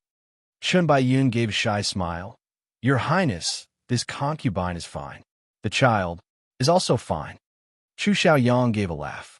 He reached out to pick her up and walked to the intoxicated flower pavilion. Chen Baiyun buried herself in Chu Xiaoyang's chest and finally couldn't help laughing. "My good elder sister, you've dirted my dress, so I'll take your life." Asterisk after Chen Baiyun left, Xiaoru followed behind her and closed the door. She turned around and smiled at Chen Ning with a peach blossom-like smile. "Young miss, that mouthful of phlegm you spat just now was really satisfying. It would have been better if he had vomited on second miss's face." Her tone was slightly regretful. Chen Ning sat up on the bed and wiped the blood from her mouth. She blinked at the window and said, "She left. Let's go." Xiaohe answered. She nodded her head vigorously, covered her mouth, and giggled. "What?" Xiaohe asked with a smile. "Princess consort, you didn't see it. When the concubine Lady Chun came out of our courtyard, she quickly took off that beautiful pink dress and threw it on the ground. She almost stomped on it a few times. When she first came into our courtyard, she was like a proud phoenix, but when she left, she was like a chicken that had its feathers plucked off." When he said this, the four of the Xiaohe clan shouted time. Chen Ning smiled for a while before putting away her smile. She looked out the window in deep thought. Chapter 120. Chen Ning shook her head. "As long as I don't die, she won't give up. She is a ruthless person, and after suffering such a large loss, she will not let this go." "Young miss, your meaning is that the second miss will come again?" Chen Ning smiled without saying a word. She pointed at the gift box that Chen Baiyun had left behind. "Open it and take a look. I wonder what kind of gift my little sister has given me." Xiaoru angrily said, "The second miss is just a weasel. The things she brings are either rotten or smelly. This servant will just feed it to the dogs." "There's no rush in feeding it to the dogs. First open it and take a look," Chen Ning said with a smile. When the box was opened, there was a burst of light and dazzling light. It was actually a beautiful piece of jewelry. When Xiaoru saw this, she became even angrier. "Young miss, this servant understands. The second miss is purposely trying to anger you. She said that these things were given to her by His Highness, so she's giving them to you. She's clearly laughing at us. Who cares about her broken jewelry?" After saying this, she threw it out the window. Chen Ning shook her head with a smile. "Silly girl, you can just feed it to the dogs. The dogs don't like to eat this. If you take it to the pawn shop, you can get quite a bit of money." "Io, this servant is really stupid. Why didn't this servant think of this? This servant will immediately go and pick it up." Xiaoru patted her forehead and quickly ran out of the room. She picked up all the jewelry that she had thrown out. "Young miss, you're right. These are all good things, and each one is worth quite a bit of money." She picked them up one by one and praised them. She was very happy, completely different from her previous angry mood. Suddenly, Chen Ning seemed to hear some noise outside. The smile on her face froze, and her ears perked up. "This servant will go out and take a look." Xiaoyi also heard the noise outside and quickly walked out. She quickly came back with a look of panic on her face. Princess Consort, this is bad. Housekeeper Sue has sent many people over, saying that the Princess Consort has a serious illness and is afraid that it will affect others. His Highness has personally given the order to move you to the wooden hut. What? Xiao Ru's face turned red with anger when she heard this. She clenched her fists and shouted, "Young miss, it must be the second miss who complained to His Highness and said bad things about you." Chun Tao also said, "The Princess Consort does not have a cold and will not infect others. Let this servant go and tell them." Slow down, slow down. This princess hasn't even said anything yet. What are you all so anxious for? Chen Ning said in a calm voice. Her face was calm, and there was not a single trace of excitement on it. The three maids all looked at her with a puzzled look. Xiao Ru, as she said this, Xiao Ru, Xiao Ru, Xiao Ru, Xiao Xiao Yu, Xiao Xiao Xiao Ru, Yu Xiao Xiao Xiao Xiao as you move. T up to that as you say. T as. T up a. T as. T as a shout as T as Xiao as he. She. He. Ning, His Highness has gone too far, listening to the second miss side of the story. You are his legal princess. Why does he want you to go to the wooden hut? Why doesn't he want his precious concubine to sleep in the wooden hut? It's fine to sleep in the wooden hut. Xiao Ru, calm down. Chun Tao, go out and comfort them. Tell them that I'm packing up and will immediately follow them to the wooden hut. Xiaohe, come over. I have something to tell you.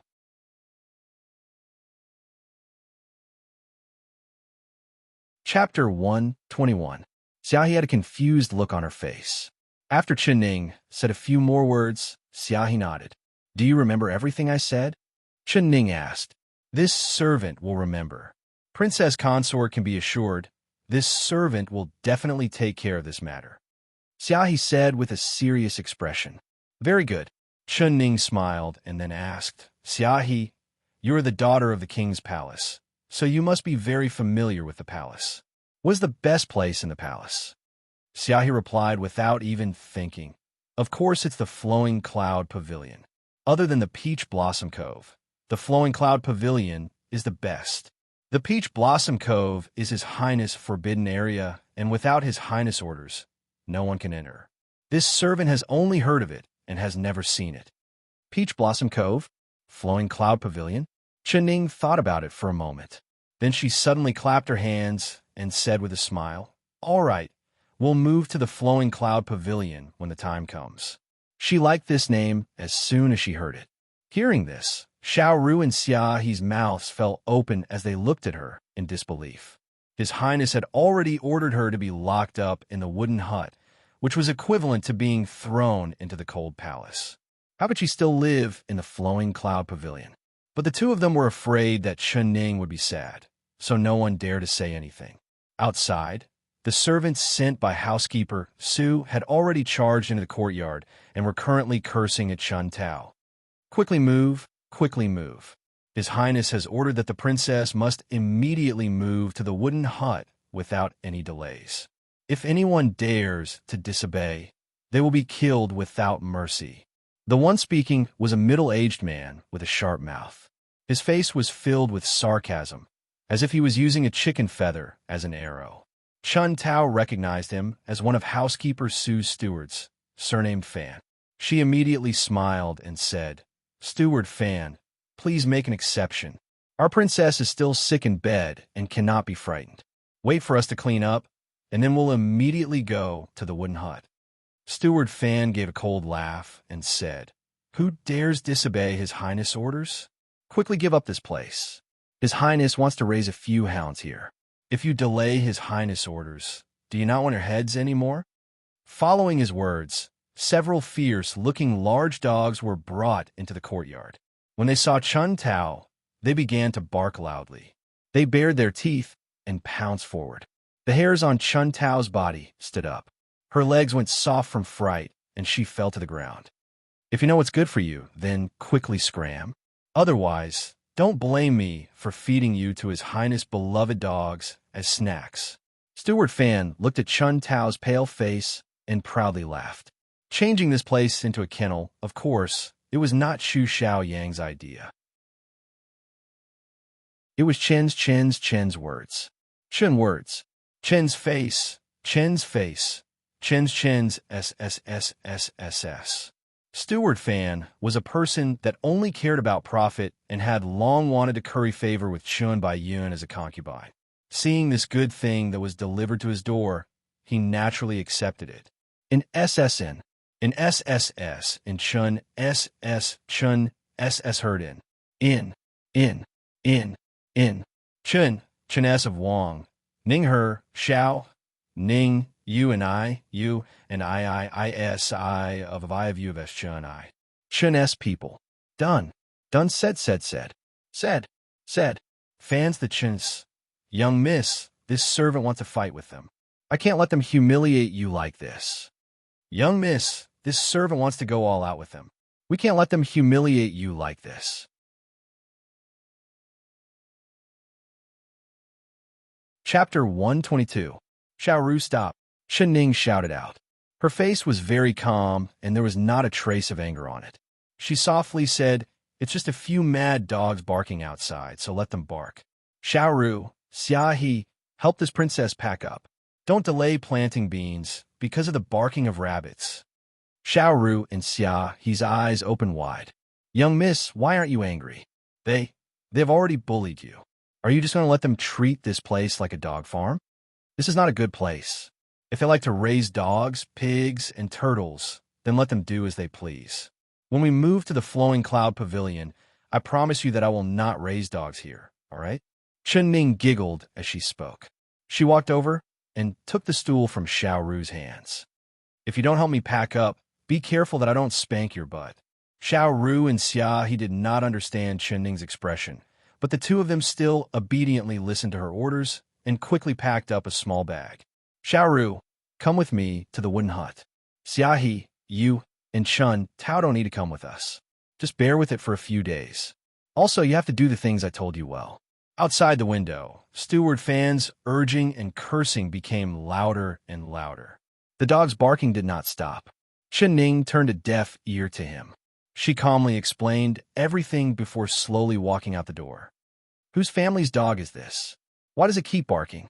It only knows how to bark and doesn't even recognize its master. It really should be beaten to death." She stood at the door and did not even look at Steward Fan in the yard. Manager Fan's face turned red for a moment, then green for a moment. There was actually someone who dared to call him a dog. This was simply going against the heavens. He stared at Chen Ning and pointed at her with gritted teeth. He shouted, "Where did you come from, stinky girl? You're quite bold, daring to call this steward dog." He saw that Chen Ning was wearing old clothes, her hair was not combed, and her face was pale, so he thought that she was a servant girl. Chen Ning's face sunk. Her eyes were like ice as she coldly looked over. "How bold? What kind of thing are you, daring to insult this princess? What? You're the princess?" Steward Fan's eyes opened wide in shock. He had seen Chen Ning in the wedding hall before, but Chen Ning's face had been painted beyond recognition, so he couldn't recognize her. Insulting the princess is a great crime. "Chun Tao, according to the palace's rules, how should I be punished?" Chen Ning coldly said. Chun Tao looked at Steward Fan. Her heart was filled with fear, and she did not dare to reply. "Speak," Chen shouted.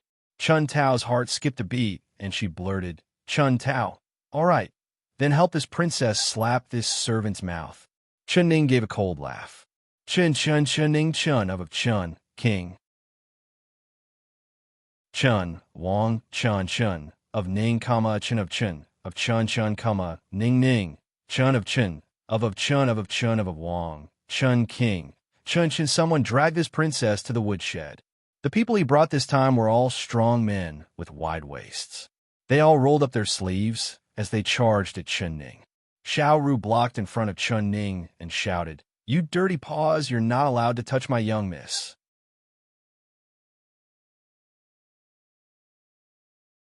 Chapter 123. Chen Ning raised her brows and gave a cold laugh in her heart. Chen Baiyun, my good little sister, your heart is even more poisonous than a scorpion's, actually planning this. If the original owner was here and these rough men touched her body, Even if she didn't die from illness, she would have committed suicide from the humiliation. But no matter how much you calculated, you never considered that the current Chen Ning was no longer the Chen Ning of the past that could not differentiate between good and bad. Stop! Her long brows knit together, and she coldly shouted. She did not show any anger.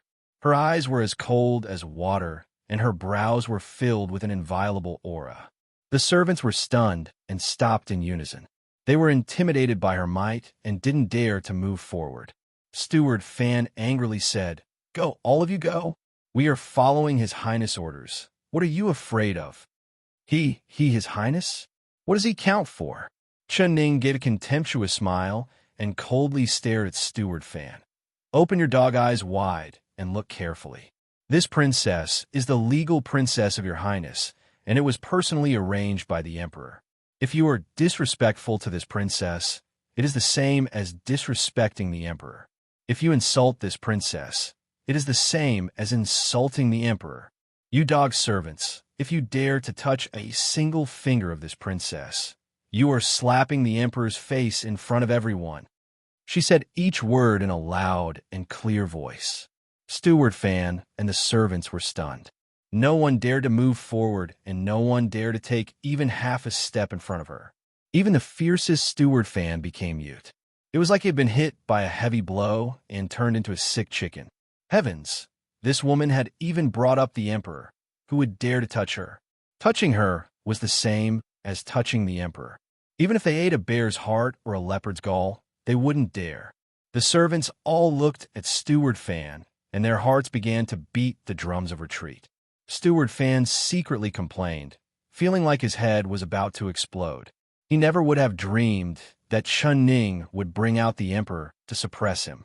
No matter how big His Highness was, he couldn't be bigger than the emperor. But this was something His Highness had given him.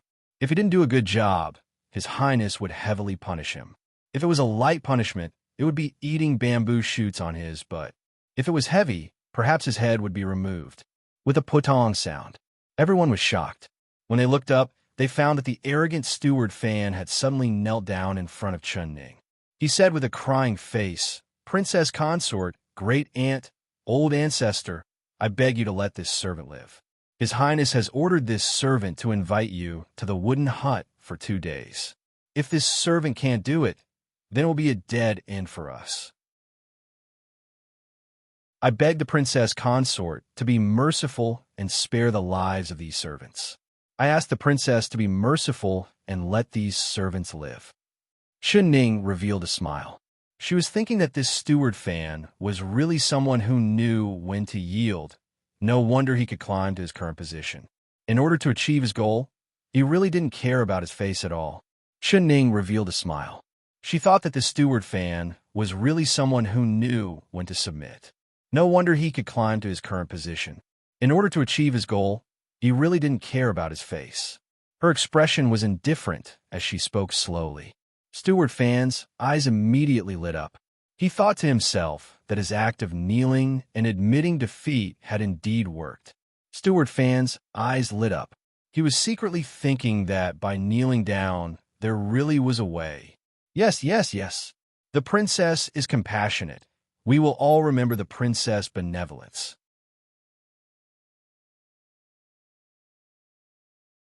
Chapter 124. Steward Fan suddenly became speechless. His face turned green and white as he steeled his heart and said, "This servant's breath stinks. I should be slapped. There is no need for the princess to send people to teach me a lesson. This servant will slap his own mouth." He raised his hand and slapped his own face. It was a clear and resounding slap. Chen Ning gave a chi laugh. "Not bad. It's a very loud slap, and the sound is very pleasant to listen to. This princess still hasn't heard enough, so keep hitting me like this. When this princess has heard enough and doesn't want to listen anymore, you can stop hitting me." Steward Fan was like a frosted eggplant, wilting. How could he have thought that his trick would be seen through by Chen Ning in an instant? With a bitter expression, he struck out with his left and right palms, striking himself with both hands. This time was all real. There was no sound, but after a few slaps, his face swelled up like a fat bun. Finally, he heard Chun Ning's lazy voice. That's enough. Steward Fan acted like he had been granted amnesty as he kowtowed to Chun Ning.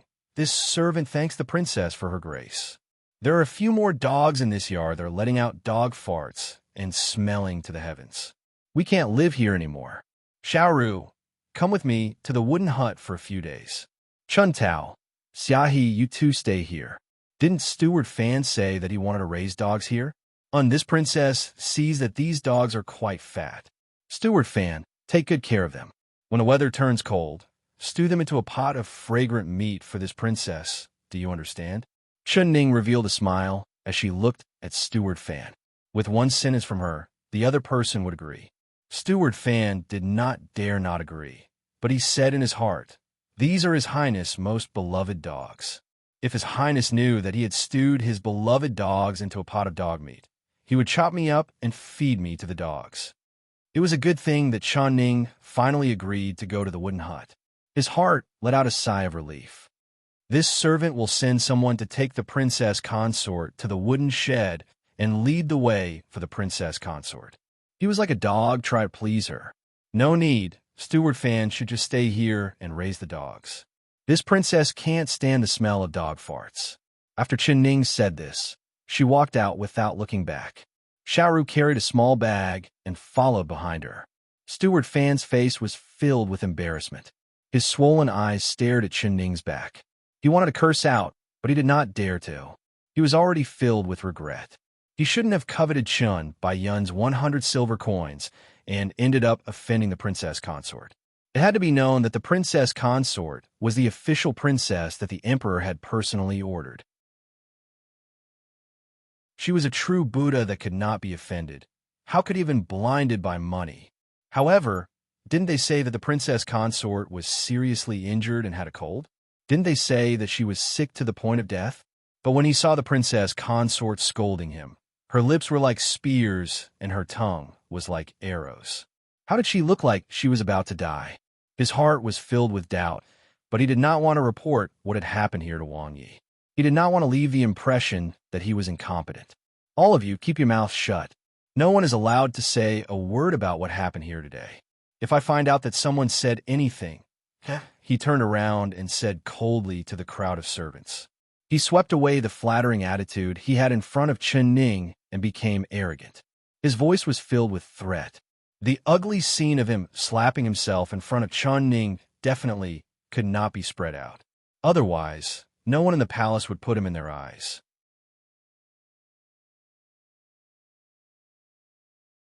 Chapter 125. Intoxicated Flower Pavilion by the Lotus Pond. Chun Baiyun was smiling as she held a small bowl of fish food. She was playing with the fish in the pond, occasionally letting out a cheerful laugh. Chu Xiaoyang was leaning against the railing. His eyes were filled with a smile as he stared at Chun Baiyun's face without blinking. This was the woman he loved, and she had his child in her belly. Seeing her happy smile, his heart was filled with satisfaction and comfort. Women should be like Yin always treating men as their heavens. As long as he was willing to accompany her for a while, she would be very happy. She would never complain in front of him and would always welcome him with a smile like a flower. Not like that damn Chun Ning. Chu Xiaoyang's heart filled with disgust. How could he think of that damn woman at such a beautiful time? The smile on his face suddenly disappeared, and he abruptly sat up. Your Highness, why are you suddenly unhappy? Although Chun Baiyun was feeding the fish, she was still looking at Chu Xiaoyang's face from the corner of her eyes. She did not miss a single expression on his face. She put down the fish food and walked beside Chu Xiaoyang. Leaning into his embrace, she sweetly said, Your Highness, how about you feed the fish? These fish are really beautiful. Look at the one with the red dot on its head. It's the greediest and eats the most. Chu Xiaoyang held her waist and absent-mindedly looked at the sparkling surface of the lake. He was not looking at the fish in the water, but rather at the deep green lake water. It was unknown what he thought of, but he suddenly tightened his grip on Chun Baiyun's arms, and a strange gentleness appeared in his eyes. 8 years ago, it was you who jumped into the water to save this king. Otherwise, this king would not be here today. This king wants to ask you. You were only 8 years old back then, how did you have the courage to jump into the lake to save someone? His face was handsome, but his temperament was cold. When he didn't speak or smile, he was like an ice mountain that people did not dare approach. But at this moment, his lips were filled with a smile, and his eyes were filled with gentleness. It made his cold face become gentle, making him look even more handsome. Chen Baiyun's heart began to beat like a little deer. Her eyes stared at his handsome face in a daze, almost stopping her breathing. Yin-er, yin-er. Chu Xiaoyang called her a few more times before she woke up from her infatuation. She lowered her head with a blushing face and said in a low voice, "Your Highness, your smile is truly beautiful. Even Yin-er is stunned by it. Can you smile at Yin like this more often in the future?" Her voice was sweet and charming. "All right." Chu Xiaoyang revealed a smile. "You still haven't told me why you jumped into the water to save me back then?" "All right." Chu Xiaoyang revealed a smile. "You still haven't told me why you jumped into the water to save me in the past?" Thinking of the past, his mood became strange, and his eyes became deep as he looked at Chen Baiyun. The girl in front of him was no longer a charming and alluring young girl, but the little girl who was dripping wet all over and had her hair dripping with water. Chen Baiyun's heart skipped a beat. Her two small white hands grabbed onto Chu Xiaoyang's clothes, and she pouted as she said, "Your Highness, it has been so many years." Yin was still young at the time, so how could I remember? "Yudon?" A look of disappointment flashed in Chu Xiaoyang's eyes, but then he revealed a relieved smile and said, "That's right. You were still that young back then, so it's normal that you don't remember. But after all these years, this king still remembers how you looked when you saved me."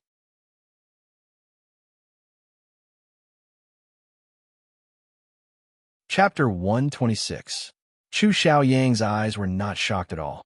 Rather, he looked at her face, as if he was trying to find the past from her current appearance. Chen Baiyun's breathing couldn't help becoming tight, and her heart skipped a beat. "That year, this king accidentally fell into the water, and when I woke up, I saw you.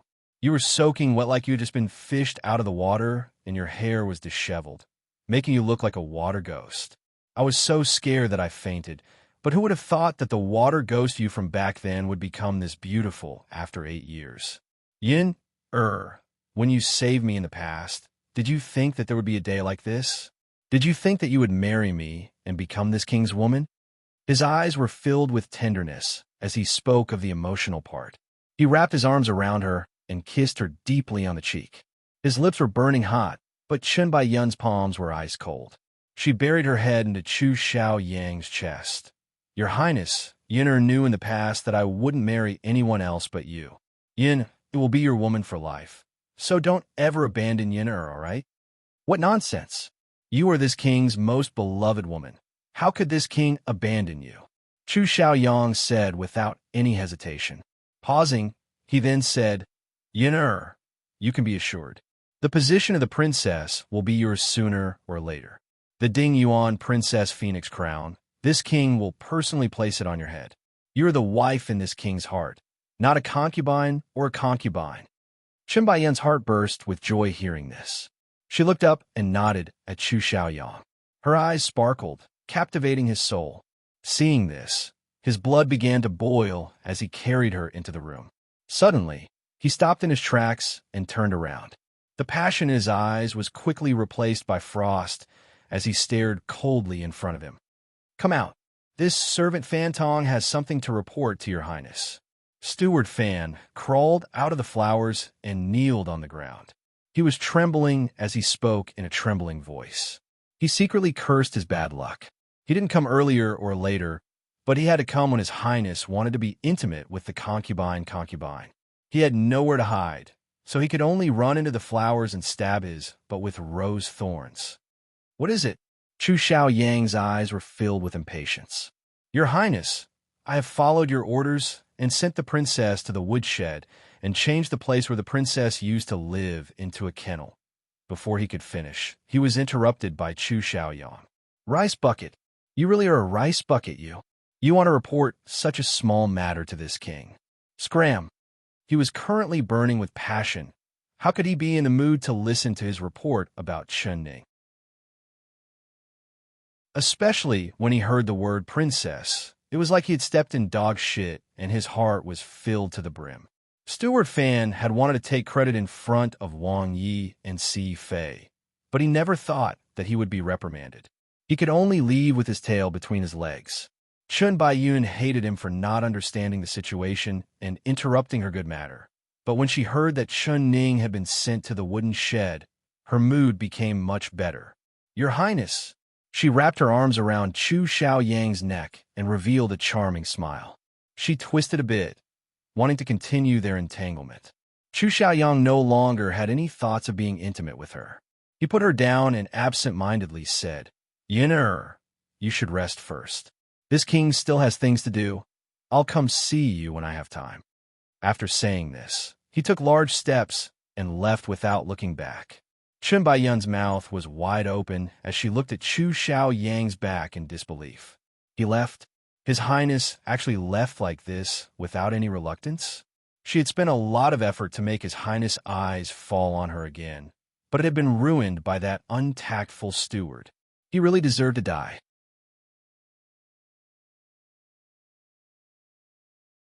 Chapter 127.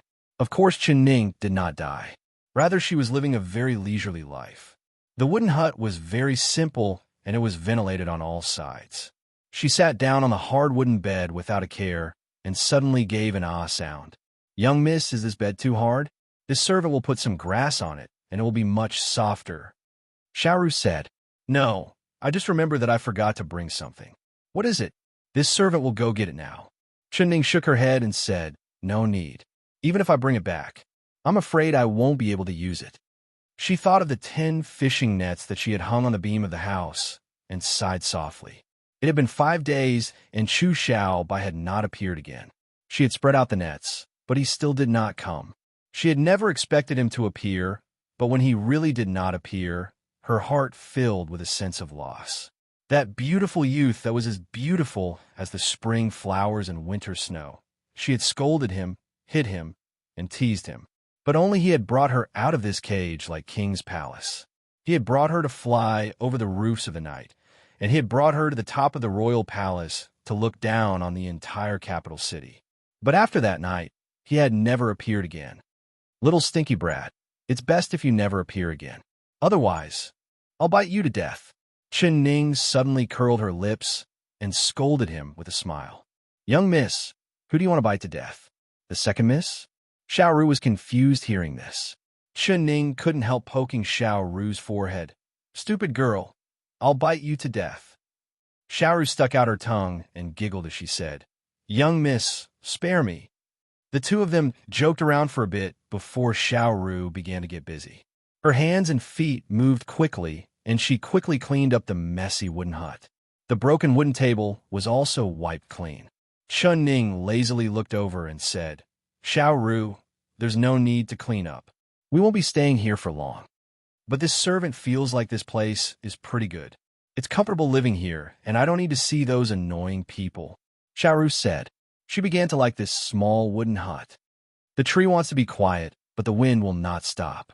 Even if we are willing to live here peacefully, there are still people who are not willing. Chun Ning gave a gentle smile. She opened the gift Chun Baiyun sent over and carelessly played with the jewelry. "You're talking about the second miss?" Xiaoru knit her brows. "We're already living in the wooden hut. What does the second miss want?" "Of course she wants me to die." Chen Ning casually said, "She wants me to die, but I won't die. Not only that, I want her and Chu Xiaoyang to respectfully invite me out of the wooden hut and invite me to live in the best flowing cloud pavilion." Xiaoru's mouth fell open in shock, and she couldn't close it for a while. "Young miss, are you serious?" Although Chun Ning had said it once, when she heard it, she didn't take it to heart. She just thought the young miss was joking. Xiao Chun. Chun Ning revealed a smile and rubbed her stomach as she said, "I'm so hungry. I don't think anyone will send us food, so we'll just have to do it ourselves. But there's nothing here. This servant wants to cook, but there's no rice or grain. What should we do?" Xiaoru's stomach was rumbling with hunger as she spread her hands. "When I came here, I saw that there were some sweet potatoes planted in the yard. Let's go dig a few out." There's firewood here. We can roast them and eat. Chen Ning's eyes sparkled.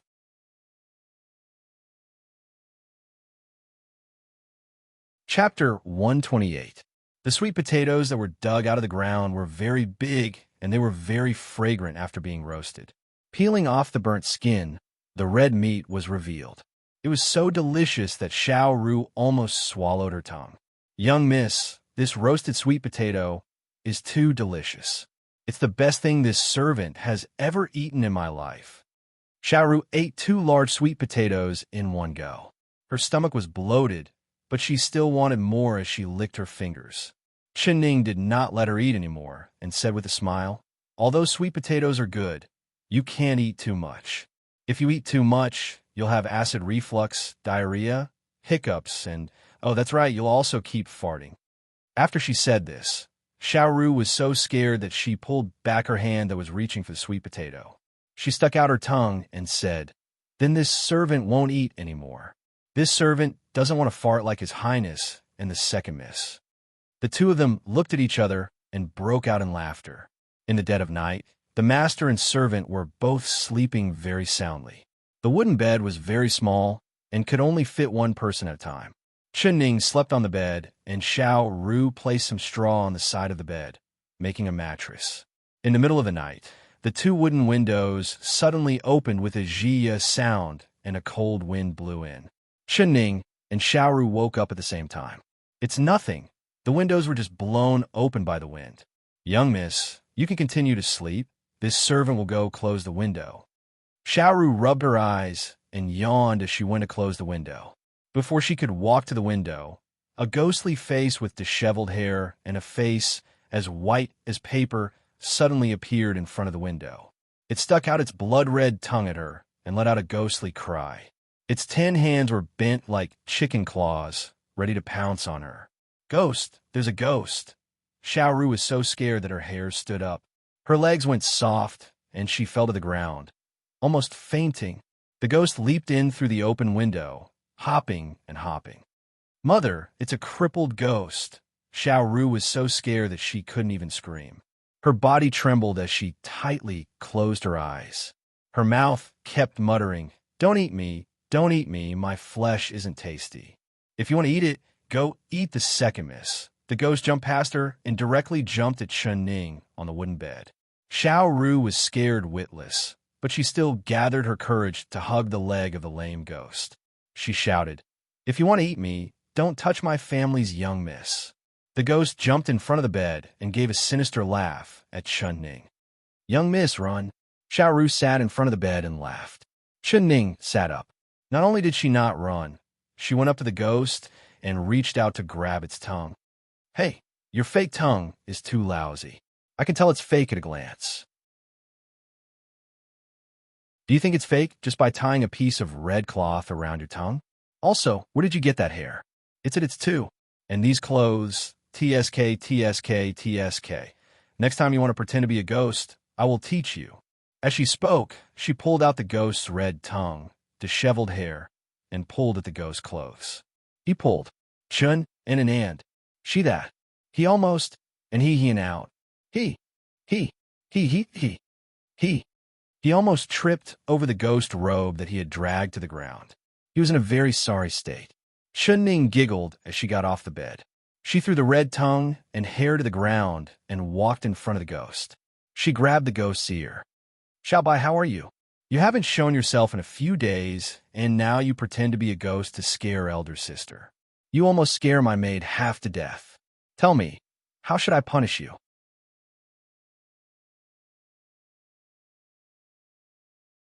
Chapter 129.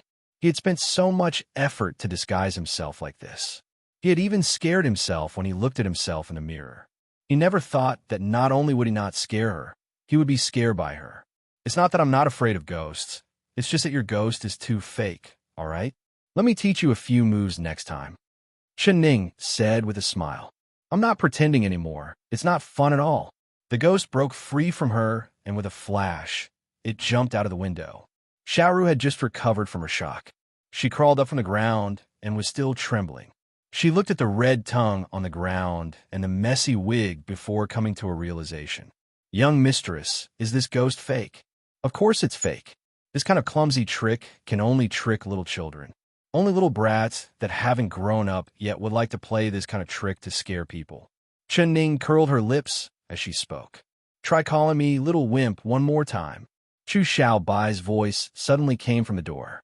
It was a low and deep voice that contained a trace of anger. The moonlight shined in through the window, giving his flawless face a faint glow. His delicate brows were bathed in the moonlight, and the wind gently lifted the corner of his robe. His white robe was spotless, and he was like an immortal that had descended from the heavens. "Young miss, quickly look. An immortal has descended to the mortal world." Xiaoru gasped in shock. She grabbed Chen Ning's sleeve and excitedly shouted, "Puchi!" Chen Ning couldn't help laughing. Chu Xiaobai's lips also twitched. His sparkling peach blossom eyes looked over at Xiaoru. Seeing Xiaoru's peach blossom face, her heart skipped a beat. Her heart kept saying, "God, there's actually such a beautiful person in this world." Although she did not cry out, Chen Ning could guess her thoughts from the corner of her eyes. She couldn't help curling her lips. "Xiaobai, this girl of mine is a short-sighted person. If you smile at her again, I can't guarantee what will happen next," she said with a smile that wasn't a smile. Chu Xiaobai was prepared to tease Xiaoru, but his heart turned cold when he heard this. He immediately put away the smile on his face and revealed a serious expression. "Little girl, you'd better obediently go to sleep." He raised his right finger, and a gust of wind silently flew out, hitting Xiaoru's sleeping acupuncture point. Xiaoru closed her eyes and fell backwards. Chu Xiaobai waved his sleeve, and Xiaoru's body was lifted up by something as she was placed on the bed. "Good martial arts." Chen Ning couldn't help giving him a thumbs up. Chu Xiaobai rolled his eyes and disdainfully said, "What kind of martial arts is this? It's just a small trick. Do you want to see more profound martial arts? Then beg me. If you beg me, I'll show you what I'm capable of." Chen Ning smiled and said, "Xiao xiao xiao xiao xiao xiao xiao xiao. Xiao xiao xiao xiao xiao xiao xiao." Chu Xiaobai gave a cold snort and looked up at the leaking firewood room. He clicked his tongue twice. "Little hedgehog, aren't you quite powerful with thorns all over your body? How did xiao xiao xiao long did put? Did my third brother abuse you these past few days? She you. Tell me, and I'll help you vent your anger." His eyes sparkled as he looked at Chen Ning. A look of concern flashed across his eyes, but it disappeared in a flash. It was so fast that Chen Ning couldn't see it clearly. "No need." Chen Ning shook her head. "Why?" Chu Xiaobai knit his brows. He was not used to his good intentions being rejected.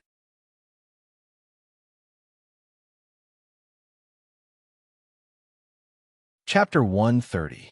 Her expression was very calm, like she was talking about a very normal matter.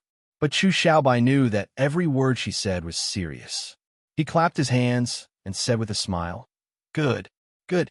Then I'll be waiting to see the day my third brother falls to your hands." Seeing his gloating expression, Chen Ning was surprised. "I want to deal with your third brother, but you're not worried for him. Instead, you're looking forward to his misfortune.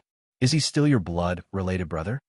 He has done something wrong to you, so of course I'll stand on your side. Do you think I, Chu Xiaobai, am that kind of person who doesn't know right from wrong and doesn't help those close to me?" Chu Xiaobai stuck out his chest. Chen Ning couldn't help smiling. She casually asked, "Where have you been these past few days? Why haven't you shown yourself?" She thought that this fellow could predict the future. She had prepared the nets for several days to catch a big fish like him, but he did not even show his face. She never thought that as soon as she moved into the wooden hut, he would come over without an invitation. Chu Xiaobai's eyes lit up, and he jumped forward, landing less than a foot away from Chen Ning. His strong chest almost hit her nose. "Did you miss me?" He revealed a smile. "Nonsense." Chen Ning scolded him with a smile. Of course she would not admit it, but she couldn't deny that in the days he did not appear, she had indeed thought of him. She was not used to being this close to him.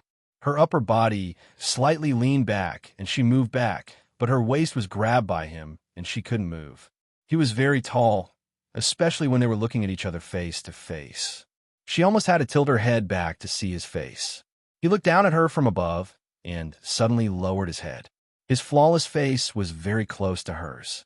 Chen Ning's heart tightened and her breathing stopped. This distance was so close that she couldn't see his appearance. She could only see his large eyes that were filled with light, just like countless bright stars. "You just miss me," he declared triumphantly. Although she refused to admit it, her expression didn't escape his eyes. The moonlight was like a veil that enveloped her body. Her raised face was clean, without a single trace of makeup. Her black and soft long hair cascaded down like a waterfall, making her beautiful face seem especially fair and tender. It was as if water could be squeezed out of it with a single pinch. He almost didn't dare to look at her eyes. Those eyes were like the spring river and autumn moon. Just one look, and he couldn't help but feel his heart skip a beat. Even if it was like this, his heart was beating so fast that it almost jumped out of his chest. His hand was holding her soft and slender waist, as if he could break it with a slight grip. He felt like he was going to break it. Chen Ning saw his white, jade-like face suddenly turn red, and his eyes began to look away, no longer looking at her. This brat was shy again. She couldn't help giving a gentle laugh. When she saw him pretending to be a playboy, she wanted to tease him. She didn't expect him to be so easily shy. He was indeed a pure and inexperienced youth. "Xiao Bai, have you forgotten who I am? Why don't you let me go?" She looked at him with a half-smile. In this era, men and women were not allowed to touch each other. He kept hugging her. Was he not afraid of her clinging to him? Chu Xiao Bai's face turned red again, and he couldn't help letting go. But thinking about it, the arm holding her waist tightened. "I'm not letting go."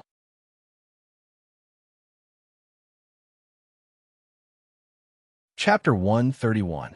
What third sister-in-law? You and him are only in name.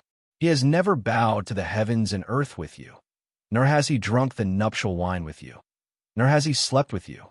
He angrily said, "But my marriage with him was personally decided by the emperor. I am his princess. This is an undeniable fact." Chen Ning blinked her eyes and said, "If you're willing, I can take you away from here and go to a place where no one can find you. At that time, you won't be some princess and you won't be living in this dog kennel. I will. His face suddenly turned red. There was something he had been holding in his heart for a long time. He wanted to say it now, but he was too shy. Chen Ning did not give him a chance to say it. She shook her head and said, "I've said it before. I like living here. I won't go anywhere." Chu Xiao Bai's face instantly turned white and the burning blood in his body froze. "You still like my third brother. No matter how he treats you, even if he beats you, scolds you, or abuses you, or even chases you to this wooden hut, he still holds your little sister affectionately. You only have him in your heart, don't you?" he said through gritted teeth. Chen Ning revealed a smile. "Of course not. Was she as cheap as he said she was? Then why aren't you willing to leave him? Not willing to leave this place?" Chu Xiaobai stared right into her eyes. "When did I say I wasn't willing to leave him?" Chen Ning asked with a smile. "You just said it." He suppressed his anger as he said this. "Oh." Chen Ning smiled again. It seemed like the angrier he was, the more she wanted to smile. "When I finish what I need to do, I will naturally leave. Only now, it's not the right time." She looked down. "Xiaobai, let go of me. We can talk properly." She was imprisoned in his arms, and every breath she took was filled with the clear scent of his body. Although in her heart, he was just like a little brother, in reality, he had already put on a crown. The ancients had put on a crown at 20, so he could already be considered an adult man. "I won't let go unless you tell me when the time is right," he stubbornly said. He really was a stubborn little brat. Chen Ning was a little annoyed, but she knew that she could not fight him head-on with his temper. Her eyes turned, and she suddenly gave an "I-O" sound. "What is it?" He released her a bit. "What kind of treasure is hidden in your chest?" "Damn, it hurts," Chen Ning complained, deliberately changing the topic. "This." Chu Xiaobai was tricked, and his attention was instantly diverted. He let go of her and took out a brocade box the size of his palm from his bosom. He presented it to her as if it were a treasure. "It's for you."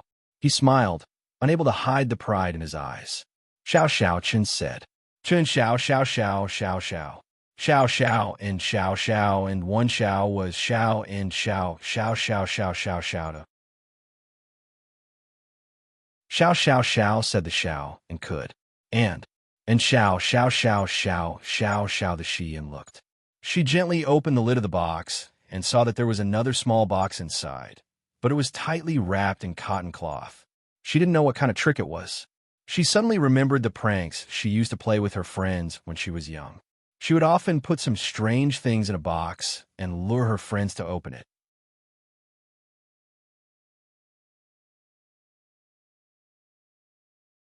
Chapter 132. This Chu Xiao Bai. You wouldn't be playing this kind of childish game with her, right? She suspiciously looked at Chu Xiao Bai. She saw that his expression was a little excited, a little nervous, and a little expectant. Opening the cloth, she opened the last small box. After seeing what was inside the box, Chen Ning couldn't help letting out an ah sound. Her voice was filled with praise and amazement. What appeared in front of her was actually a sparkling and translucent ice flower that seemed to be carved out of crystal. This was a snow lotus, and each petal was vividly carved. It was as if it was unfolded and looked very lifelike. Do you like it? Chu Xiaobai stared at her face without blinking. Seeing her happy and praising smile, he couldn't help curling his lips. I like it.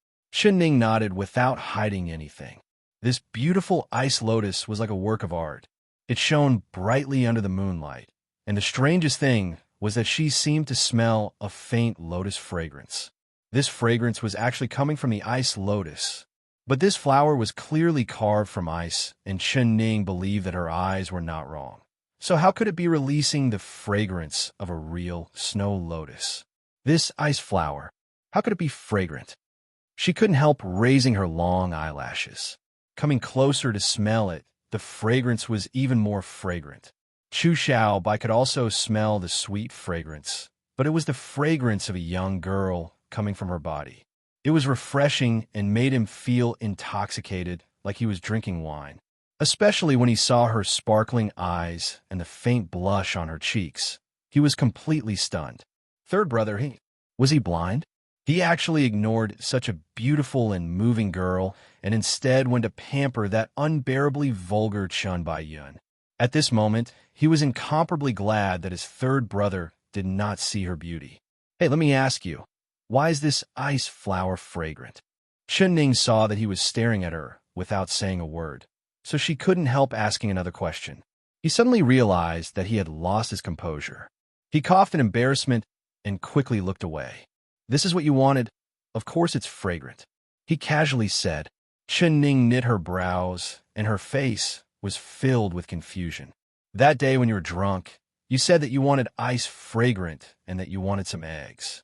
I didn't hear you clearly, but I heard this ice fragrant very clearly. Tell me, isn't this ice very fragrant? His eyes sparkled. He said it very easily, but only the heavens knew that because of a single sentence from her, in order to obtain this fragrant ice flower in the spring season, it was unknown how much effort he had put in, how many miles he had traveled, and how many dangers he had encountered. Of course, he would not tell her a single word. Of course, he would not tell her a single word about this. He had done all of this just to make her smile. Ice. Fragrance? Ice fragrance? Chen Ning was a bit confused. She tried to remember what she had said before she got drunk. She was suddenly enlightened, and then she broke into laughter. Xiao of. Chen said. Xiao Chen Bi. What she wanted was a fridge, not this kind of ice fragrant. This Chu Xiao Bai was truly a wonder. But as she smiled and smiled, she couldn't bring herself to smile anymore. Her eyes were sour and bitter, and a kind of touched emotion tightly gripped her heart.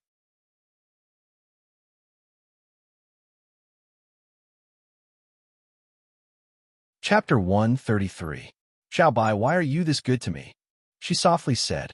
This was the first time she called his name, and the first time, in her eyes, he was no longer that childish young man who only knew how to play pranks. He looked at her beautiful eyes that were like the spring river and autumn moon, and his heart beat faster and faster. I like seeing you smile, he blurted out. In fact, she often smiled, but the smile never reached her eyes. From the first time he saw her in the wedding hall, She always had a smile on her face. Although her face was painted red and white like a clown, she was still smiling. Her smile was filled with ridicule and sarcasm. Seeing her talk and laugh as if nothing had happened, making his third brother and his newly married Safei make a fool of themselves in front of everyone, he was in a very good mood. From that moment on, he could not take his eyes off her face. He really wanted to see what her smile looked like from the bottom of her heart. Today, just now, he had finally seen it. If you're willing, I want to always be this good to you. He forcefully swallowed his saliva and wanted to say the words that had been hidden in his chest for a long time, but the more nervous he was, the harder it was to say it. But even though he didn't say a word, the passion in his eyes betrayed him. Chenning was a very smart person. Her clear-as-water eyes slightly looked over his face and saw through his thoughts. Other than feeling touched, there was also a faint sense of surprise in her heart. He liked her. He liked her.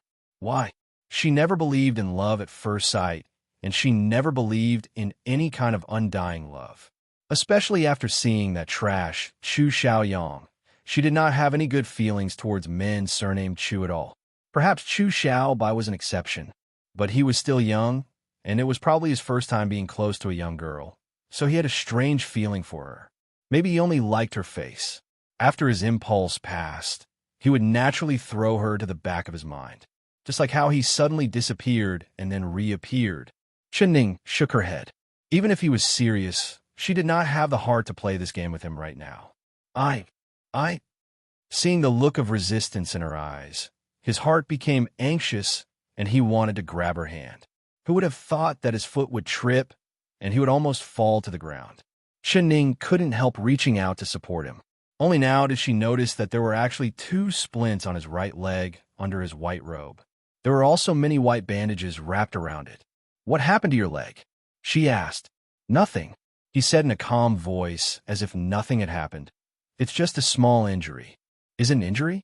Or did you break your leg? She raised her face and stared into his eyes. Tell me, where did you get this snow lotus from? No wonder his behavior today was different from usual. When he was pretending to be a ghost, he would jump and jump. Even after entering the door, he didn't move. If he hadn't lost his footing, she wouldn't have noticed that he had a lame leg. Chu Xiaobai's face couldn't help turning red. Chu Xiaobai's face could not help turning red. But how could he have the nerve to tell her that he had accidentally fallen and injured his leg when he was climbing the icy peak? She would definitely laugh at him.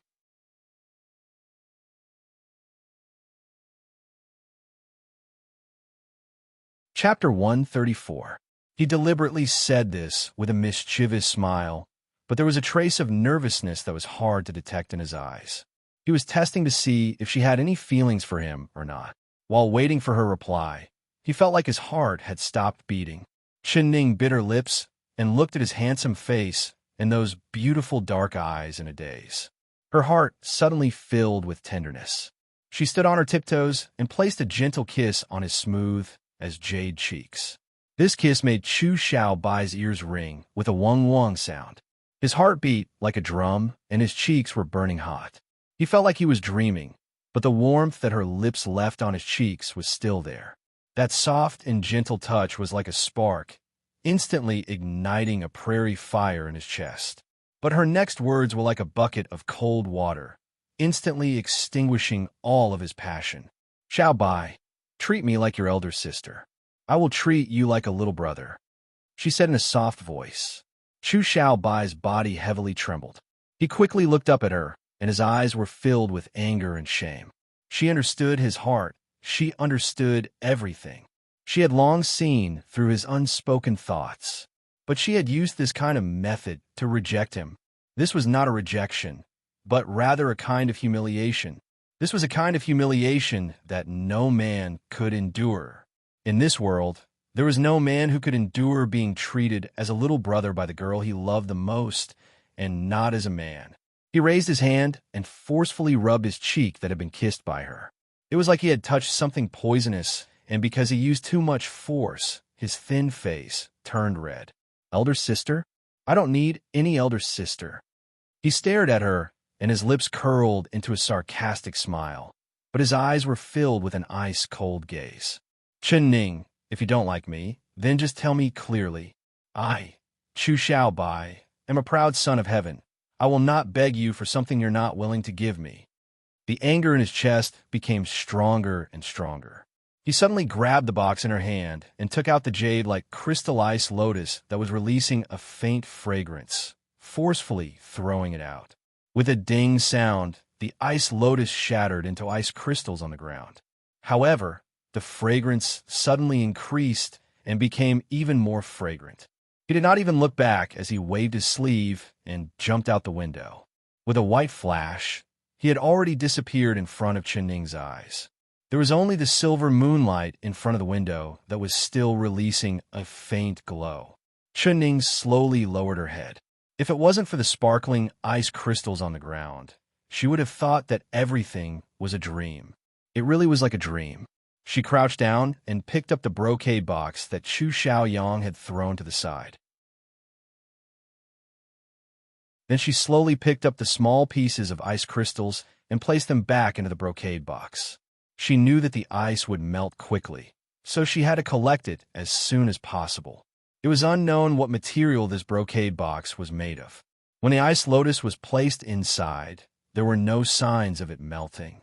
When it was almost dawn, she had finally collected enough. She massaged her aching waist and stood up with a satisfied smile on her face.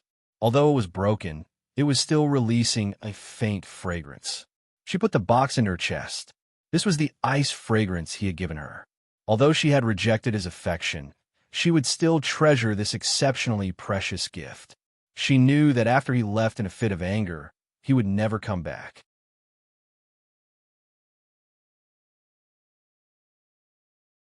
Chapter 135. In her heart, it wasn't that she didn't have a trace of disappointment. After all, after she transmigrated to this world, other than Xiao Ru, he was the only person who had given her a warm smile. She could also see that he was truly good to her. Although he did not say a single word, she knew that this ice flower was not easy to obtain. The capital was in the midst of spring, and flowers were in full bloom. Presumably, only the extremely distant icy peaks would have ice that had been frozen for 10,000 years. Yet, with his excellent qigong, he had broken a leg. One could imagine how dangerous the situation must have been at the time. She believed that in this world, there would not be another person like him who would travel thousands of miles and risk his life to climb the steep and dangerous icy mountain, just for a single sentence of hers after she was drunk. She also knew why he had not appeared for several days. It was because he had been injured and his leg was broken, so he could not walk. But as soon as he recovered, he had rushed over to see her without even taking off the splint on his leg. He had given her such a precious gift, but she had given him a head-on blow. Chen Ning hated herself for being so heartless, so how could Chu Xiaobai not hate her? But hate would make him forget her even faster. It would be as if they had never met. It was better to forget each other in Jianghu. What Chen Ning did not know was that in the past few days that she had not left the palace, there were people looking for her that had turned the entire capital city upside down. The bustling streets were filled with traffic every day, with people coming and going. The hawkers were shouting their wares every day, enthusiastically trying to attract customers. Xiaoxi had already lost count of how many days he had not closed his eyes. He sat on the steps of an unknown house and waited there, waiting and waiting. From dawn to night, from night to dawn, repeating the cycle. Chen Ning and her servants still did not appear. Xiaoxi felt that if he kept waiting like this, he would turn into a rock. But he did not dare go back. This was because his master had given him a strict order. Even if he had to turn the entire capital city upside down, he had to find a master and servant, but he could not disturb anyone else. This was simply making things difficult for him. Xiaoxi thought about it, and the only way was to wait for the rabbit to come to him. He would wait on this long street. The first day, they did not appear. The second day, they still did not appear. The third day, they still did not appear. On the fourth day, Xiaoxi was anxiously waiting, but Chen Ning and her servant still did not appear. Xiaoxi did not wait for Chen Ning, But he waited for other people who were anxiously waiting for Chun Ning to appear. One of them was called Zhao Ergo. He was filled with joy as he stood in the corner of the street, waiting for Chun Ning to appear. It was said that a few days ago, the girl known as the Iron-Mouthed Divine Fortune Teller had read his palm and said that in 3 days, there would be a girl from a large family coming to his house to propose marriage. In the end, on the 2nd day, there was someone coming to propose marriage. This made Zhao Ergo and his blind mother unable to close their mouths as they prepared 2 large gifts for Chun Ning. Who would have thought that after waiting for a long time, they would not see anyone at all? This made him so anxious that he scratched his head. He asked everyone he met and told everyone he met, praising Chun Ning as if she was an immortal that had descended to the mortal world. When Chun Ning was reading Zhao Ergo's fortune, Xiaoxi had not appeared yet. At this time, he was in the crowd, listening to Zhao Ergo talk about Chun Ning's fortune-telling skills. The more he listened, the more interested he became, unable to stop.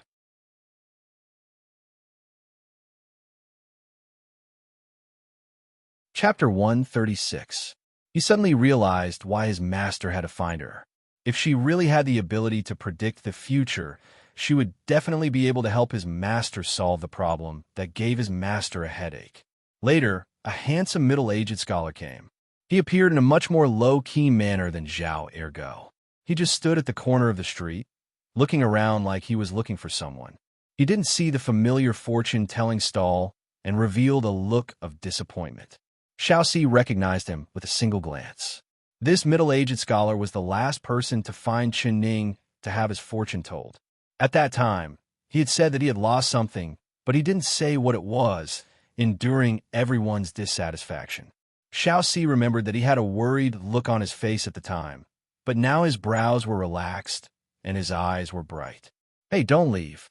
The middle-aged scholar waited for a long time and did not see Chun Ning appear. He heard from his surrounding people that she had not appeared in several days and couldn't help giving a sigh. He turned to leave, but he was suddenly grabbed by Xiaoxi's sleeve. "Who is your excellency?" The middle-aged scholar turned around in surprise. Seeing Xiaoxi, he did not recognize him. "I'm only asking you. That day you lost something and went to find the divine fortune-telling girl. Did you find it?" Xiaoxi directly asked. I found it. The middle-aged scholar nodded. Hearing the words, divine fortune-telling girl, he couldn't help revealing a smile, and his voice was filled with gratitude. "That girl's divination skills are truly divine. She told me to drain the well in the back courtyard, and said that the thing I wanted was in the well. I only half believed her, but I never thought that after draining the water, the thing I was looking for would appear. She really is my life-saving benefactor. I came here this time to find this girl to thank her, but who would have thought that she would not appear in several days? I owe this girl a great favor. I don't know when I can repay her. It really is that magical." Xiaoxi's eyes popped out, and he couldn't help asking, "What did you lose?" I can't say. The scholar shook his head. He cupped his hands to Xiaoxi and left. Xiaoxi stared at his back in a daze, not knowing what to feel in his heart. This girl was truly divine. He suddenly felt like he was a fool. His master had something to do, and he had left. So how could he have followed? He should have followed that girl and found out where she lived and where she came from. "Papa." He raised his hand and couldn't help slapping himself twice. He cursed, "I'll hit you, you silly brat." He had actually let a golden phoenix escape in a muddle-headed manner. It was no wonder his master wanted to punish him. Even he could not forgive himself. Xiaoxi suddenly jumped up and slapped the back of his head. "I'm really stupid. I'm actually foolishly waiting here like an idiot." The maid called Xiao Ru had called the divine fortune-telling girl young miss, which meant that they were the golden daughters of a large family. For them to come to this street to set up a fortune-telling stall, it must be because they were forced to make a living. Perhaps it was because his family had fallen, or perhaps something had suddenly happened. To put it bluntly, the girl only had one purpose for setting up a fortune-telling stall, and that was to earn money. Unfortunately, he followed his master's orders and gave her a bag of small gold ingots. Now that she had gold, how could she show her face in public? Wasn't he too stupid? But there was no medicine for regret in this world. Now that there was a sea of people, where would he go to find that girl?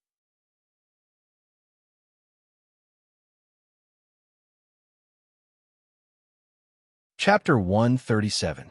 Early in the morning, Chu Xiao Yang heard two sounds outside the window, and his mood instantly became very bad.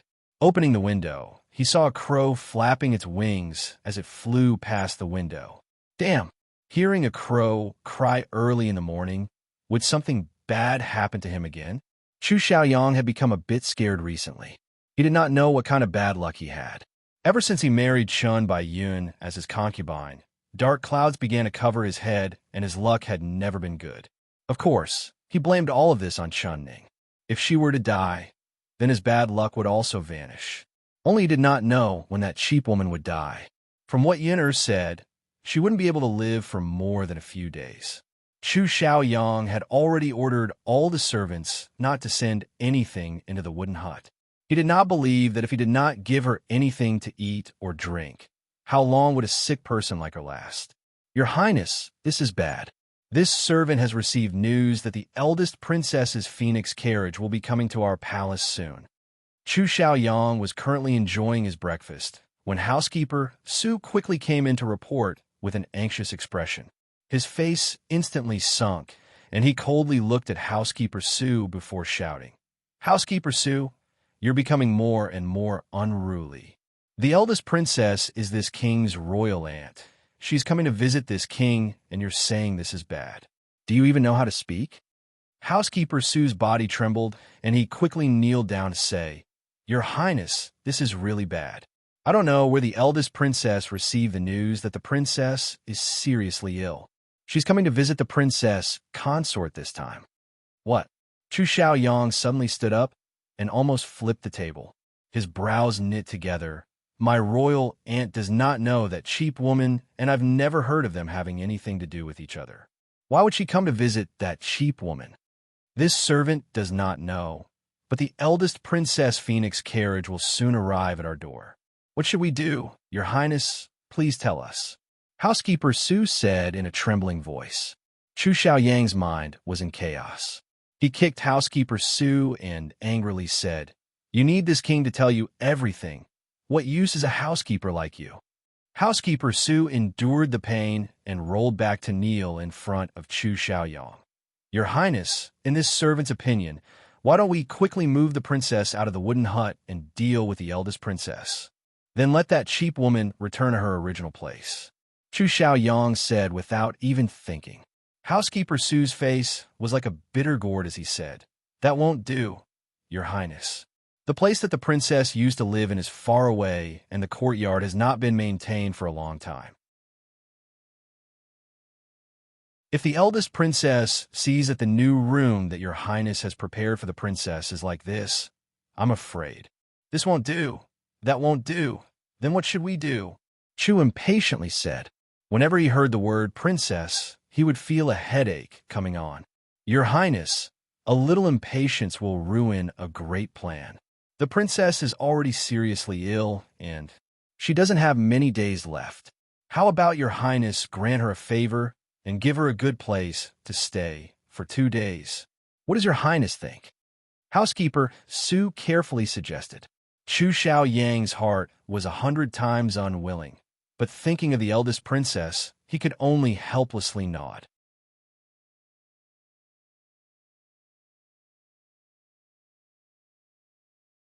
Chapter 138. Housekeeper Su was secretly cursing his bad luck. His Highness had actually thrown this kind of hot potato to him, but he did not dare not accept it. He had seen Chen Ning once in Chu Xiaoyang's wedding hall. With his many years of experience in the palace, he quickly determined that this princess consort was not someone to mess with. She was completely different from the rumored idiot. Thinking about it, he ordered the servants to prepare a soft sedan and then went to the wooden hut. Chu Xiaoyang's clothes were elegant as he respectfully stood in front of his door, waiting to welcome the eldest princess. Speaking of the eldest princess, she was someone he could not mess with. She was a large character that gave him a headache. She was the blood sister of the West Chu Emperor and Chu Xiaoyang's blood-related aunt. In terms of age, she was only 2-3 years older than Chu Xiaoyang, but her seniority was higher than his by an entire generation. In front of her, even the proud Chu Xiaoyang had to lower his noble head and respectfully call her royal aunt. Her title was Enlu, meaning peace and happiness, but this eldest princess Enlu was both restless and not happy. She had a fiery temper and liked to play with blades. She practiced martial arts for many years and had actually learned a good set of martial arts. Even 3 to 5 of the palace guards were not her match. Her dream was to one day carry a spear on a horse and sweep across the battlefield. She wore men's clothes all year round and never left her body. But when she was 23 years old, she still had not gotten married. It wasn't that no one had proposed to her. It was unknown how many people want to climb up to this golden phoenix, but she did not like any of them. The current emperor was her blood-related brother and loved his little sister very much. He had personally given her the title of eldest princess Enlu and had tried to arrange a marriage for her several times, but she had always rejected him.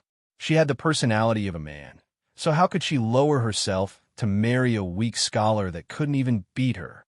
Moreover, she would have to serve him for a lifetime. It was simply a joke. She did not even put the current martial scholar in her eyes. She thought that he had a tiger's back and a bear's waist, just like a big black bear. The emperor was helpless and could only let her do as she pleased. But this kind of ill-fated fate existed in this world. When she was 20 years old, the arrogant eldest princess Enlu had accidentally saved a beautiful young girl that was being harassed by a bully. She never would have thought that the beautiful girl she saved wasn't a girl at all, but rather a handsome man that looked like a good girl. She fell in love with this handsome man at first sight, and without saying a word, she brought this handsome man back to the eldest princess palace and forced them to marry. The handsome man had just escaped, and now he was met with another calamity. He was also a stubborn person. He swore he wouldn't obey the eldest princess, so he bit his tongue to commit suicide.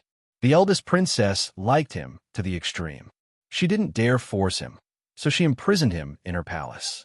She tried to find a way to make him like her, but the beautiful man was as cold as ice and ignored her. It wasn't until Marquis Xian Wu angrily came looking for him that the eldest princess found out that the handsome man she stole was the second son of Marquis Xian Wu. His name was Yi Ting Xian, and he was a famous scholar in the capital. She watched reluctantly as Yi Ting Xian left with his father, his expression determined, not even turning back.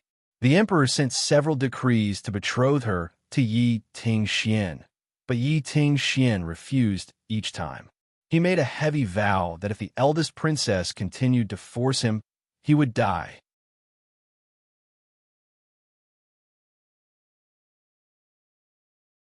Chapter 139. But the more she pestered him, the more Yi Ting Xian hated her, avoiding her like a snake. As long as he heard the eldest princess' name, he would stay far away. The eldest princess did not give up, becoming more and more courageous. She pestered Yi Ting Xian for an entire 3 years, and no official dared to marry their daughter to Yi Ting Xian. This matter had spread like wildfire, and everyone knew about it. It had already become a topic of conversation for the citizens. Seeing eldest princess and Li's carriage appear in the distance, a bitter smile appeared on Chu Xiaoyang's face. Speaking of this Yi Ting Xian, he was a talent that he admired. He had pride and integrity. He had wanted to recruit this person to work for him several times, but he had been rejected every time. Although he was a white-clothed man, he did not have any intentions of trying to curry favor with a dragon or a phoenix. He did not care about his noble status at all. If he could really marry the royal aunt, it would be a wonderful thing. But the goddess had her heart, and King Xiang had no dreams. Thinking of this matter, Chu Xiaoyang couldn't help feeling injustice for eldest princess Enlu. Before the palanquin even stopped, eldest princess Enlu impatiently stepped out of the palanquin. She was wearing men's clothes as usual. Her back was straight, and she looked proud. She was wearing a sky-blue belt, and there was a dragon spring sword hanging from her waist. Her facial features were clear, and her brows were strong. There was not a single trace of femininity on her body. Compared to the handsome Chu Xiaoyang, she looked more like a man than Chu Xiaoyang. Seeing this kind of eldest princess, Chu Xiaoyang asked himself. If he was Yi Ting Xian, he would also avoid her. Royal Aunt, Chu Xiaoyang called out with a smile as he came forward to greet her. He and the eldest princess had grown up together and practiced martial arts together. Although they were of different generations, they were similar in age, so their relationship was very close. Eldest princess and Lu had no expression on her face, and there was not a trace of smile on her face. She looked at him and walked into the palace. Her steps were even bigger than his. Where's your princess? Bring me to see her. She went straight to the point. Chu Xiaoyang was stunned. Although he had heard housekeeper Su say that the eldest princess was here to visit Qinning, he was still a bit surprised hearing this. In his memory, the royal aunt should not have seen Qinning before. Why would she want to see that cheap woman for no reason? Imperial aunt, Lady Chun. She has a tuberculosis disease, and her condition is very serious. The imperial doctor said that this disease is very contagious, and Imperial aunt is so respected. It is best for you to take care of your phoenix body. Nephew has already invited a doctor to treat her illness, and after she recovers, nephew will bring her to greet Imperial aunt. All right, Imperial aunt, it's been a long time since you've come to visit your nephew's residence. Your nephew has just learned a new set of palm techniques, and would like Imperial aunt to teach me a thing or two. Chu Xiaoyang said with a smile, wanting to divert the eldest princess' attention. He knew that the eldest princess loved martial arts and loved to fight with others. But she was the eldest princess. How could normal people dare to fight with her? She would often pull the guard in the residence to spar with her. But no matter how courageous those guards were, they would not dare to reach out and touch even a finger of her phoenix body. Otherwise, would their heads still be on their necks? So when she fought, those guards would either be like wooden people, taking hits and not fighting back. Their palms would hit empty air and their feet would be weak. There was no fun in fighting at all.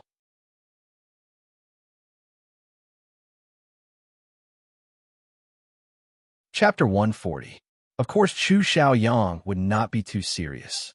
Every move he made was measured, and sometimes he would deliberately show a flaw, letting the eldest princess taste a bit of sweetness. Although the eldest princess could not win against him, it was much more satisfying than fighting the guards in the palace. So whenever the eldest princess was in a bad mood or her hands were itchy, she would come to Chu Xiaoyang's palace without an invitation and compete with him. In the past, when she heard the word competition, the eldest princess' eyes would light up and she would drag him to the arena without caring about anything else. Who would have thought that Chu Xiaoyang's move would not work today? The eldest princess shook her head without even thinking. You want a beating, but this princess is not in the mood to teach a stinky brat like you a lesson today. Hey, stop talking so much and bring me to see your princess. This princess must see her today. This princess has brought many precious herbs from the palace and the best doctor from the doctor yard. No matter how sick she is, this princess will cure her. Chu Xiaoyang secretly complained in his heart, but he did not dare go against the eldest princess' wishes. He could only say with a smile, then royal aunt can come in and sit for a bit. Let your nephew send someone to inform Miss Chun and have her prepare to welcome royal aunt. He could not understand, even if he thought about it. How could Qin Ning enter the royal aunt's eyes and even bring a doctor from the palace to cure her? If this illness was really cured by her, how would he be able to live in the future? The eldest princess knit her brows and said in an unhappy voice, What do you mean, distinguished guest? This princess has never liked these customs. Where does she live? If you don't want to see her, this princess will go by myself. After saying this, her phoenix eyes narrowed, and she coldly looked at Chu Xiaoyang. Stinky brat, this princess thought you were different, but I never thought that all crows in the world are black. You're like those stinky men, marrying one after another. You've only been married for 3 days, and you've already taken her little sister as a concubine. If you didn't like her in the beginning, why did you marry her? Since you married her, you didn't treat her well. You really make all the women in the world despise you. Chu Xiaoyang's face turned red and green from being reprimanded by her. He opened his mouth to defend himself, But the eldest princess waved her hand and impatiently said, "Stop wasting time. Where does Chun Ning live? The Peach Blossom Cove or the Flowing Cloud Pavilion?" She was very familiar with the King Ding Yuan Palace, so she immediately said the two best places in the palace. Chu Xiao Yang had an awkward expression as he stuttered. "The Peach Blossom Cove is my nephew's favorite place. He has never allowed outsiders to take a single step in." Before he could finish, the eldest princess cut him off. "It must be the Flowing Cloud Pavilion. Go accompany your concubine. This princess will go to the Flowing Cloud Pavilion myself." She did not even look at Chu Xiao Yang as she walked towards the Flowing Cloud Pavilion. Since she came off the sedan, she had not revealed a single smile to Chu Xiao Yang. It was clear that she was very dissatisfied with him. She had always been close to this nephew of hers and had never put on the airs of an elder in front of him. This was the first time she had ever reprimanded him so harshly. Chu Xiaoyang was given the cold shoulder. Because she was his blood-related aunt, he did not dare argue back.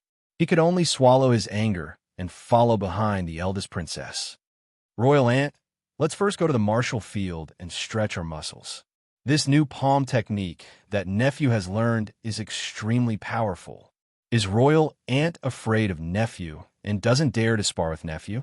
He purposely tried to provoke him, hoping to stall for more time.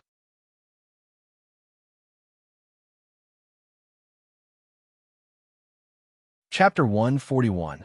Damn housekeeper Sue. Why wasn't he reporting to me yet? Where did he place that cheap woman? He secretly cursed in his heart. The eldest princess stood still and raised her brows. She glared at him. "Would this princess be afraid of a stinky brat like you? Good. Then let's fight and let this princess see if your martial arts have improved. If you're taught a lesson by this princess, you're not allowed to cry." The stone in Chu Xiao Yang's heart fell to the ground. He giggled and said, "Then, royal aunt, if your nephew hurts you, you're not allowed to cry." "Humph. Do you think this princess is that kind of delicate girl? Stinky brat. This princess sees that your skin is itching. Let's go." The eldest princess turned around and walked in the direction of the martial arts field. Chu Xiaoyang quickly waved his hand and called for a servant. He ordered in a low voice, "Quickly call housekeeper Sue to the martial arts field to see me." After saying this, he quickly followed the eldest princess' footsteps, heading straight for the arena. How could Chu Xiaoyang know that housekeeper Sue was currently in a terrible state? No wonder he had strangled him with a rope. He brought the palanquin to the wooden hut and thought that he would see a sick princess lying on the bed. But who would have thought that he would see two young girls happily kicking shuttlecocks in front of the wooden hut? The chicken-tail shuttlecocks flew high into the air, and the young girl's bell-like laughter came with the spring wind. Housekeeper Sue knit his brows. He had already ordered everyone in the king's palace that no one was allowed to come to the wooden hut. Where did these two girls come from? They actually dared to disobey his highness' orders. They really are bold. When he came closer, he immediately recognized the young maid as the maid that had accompanied Wang Fei into the Fu. She was called Xiaoru. As for the other girl, she smiled and raised her chin. Her eyes were bright, and she was in high spirits. That dazzling smile was unforgettable to anyone. Who was she? Housekeeper Sue blinked for a while, but he couldn't recognize her. He turned around and asked around, but the servants all shook their heads. They didn't recognize her either, but they were all attracted by that girl.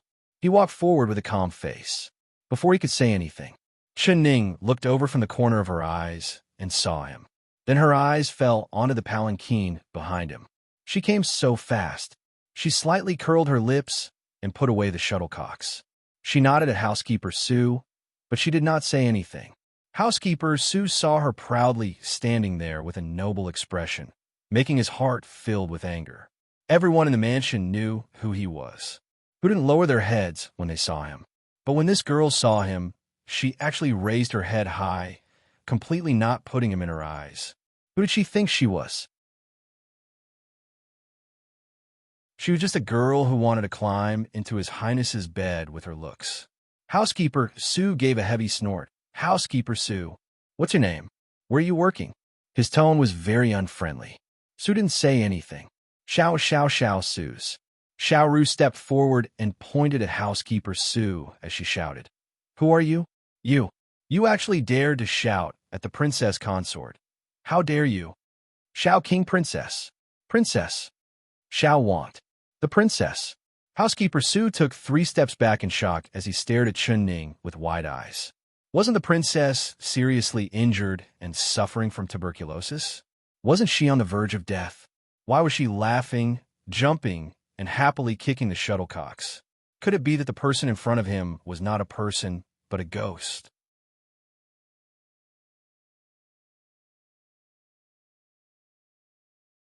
Chapter 142. But when he looked down, he saw Chun Ning's shadow on the ground. He couldn't help scolding himself for being a coward. In broad daylight, how could there be a ghost that dared to come out and cause trouble? His courage suddenly increased as he looked at Chun Ning with a suspicious gaze. Then he bowed to Chun Ning in a neither servile nor overbearing manner. Princess consort, this servant is surnamed Sue and is the palace's housekeeper. I have come under His Highness' orders to visit the princess consort. He first asked a probing question, but then he asked with a bit of uncertainty. This servant has heard that the princess consort is seriously ill.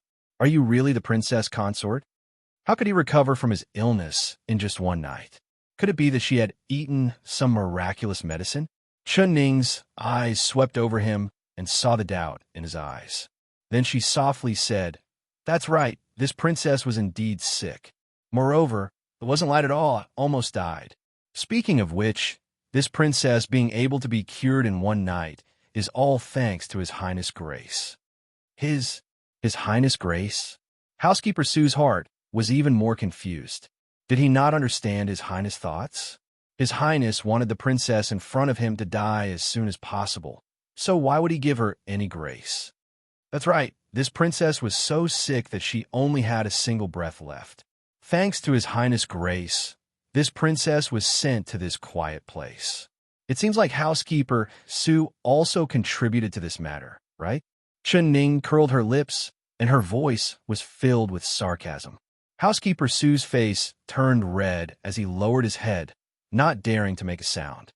But this princess is blessed by the heavens, gaining a blessing in disguise. Who would have thought that in this small wooden hut, there would be an elixir that could cure this princess? Chun Ning said with a faint smile. Elixir? What elixir? Housekeeper Sue couldn't help looking at the wooden hut behind Chun Ning. What does housekeeper Sue want to know? Chun Ning raised her brows and pointed at the yard to the side. There are some sweet potatoes in that field. None of you sent us food, so my maid dug some sweet potatoes to eat, but who would have thought that these sweet potatoes would be a good medicine? When this princess woke up tonight, I felt much better, so I ate some sweet potatoes and became even more spirited. Then I pulled my maid over to play shuttlecock. Speaking of this, isn't this a blessing in disguise? After saying this, she slightly pursed her lips and revealed a smile. Housekeeper Sue and the people behind him all had their mouths open in shock. Their faces were filled with disbelief. Eating sweet potatoes could cure illnesses? This was the first time they had heard of this. But seeing Ning Ning's expression, they could tell that she didn't mean it. Then this servant really wants to congratulate the princess consort. When His Highness finds out that the princess consort has recovered, he will definitely be very happy. Housekeeper Sue said this in a dry voice, as if he wasn't being sincere. Chun Ning smiled and was too lazy to expose his lie. She softly said, One doesn't come to a temple for no reason. Housekeeper Sue has come to this small wooden hut. Is there something you need from this princess? If you want to dig away the sweet potatoes in this field, this princess will not agree. Princess consort is joking. These sweet potatoes can cure the princess' illness, so this servant does not dare touch them. Housekeeper Sue's face was filled with awkwardness as he thought about what to say. That's good.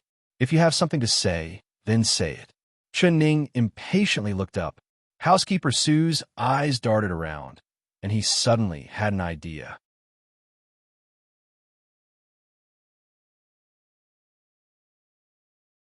Chapter 143.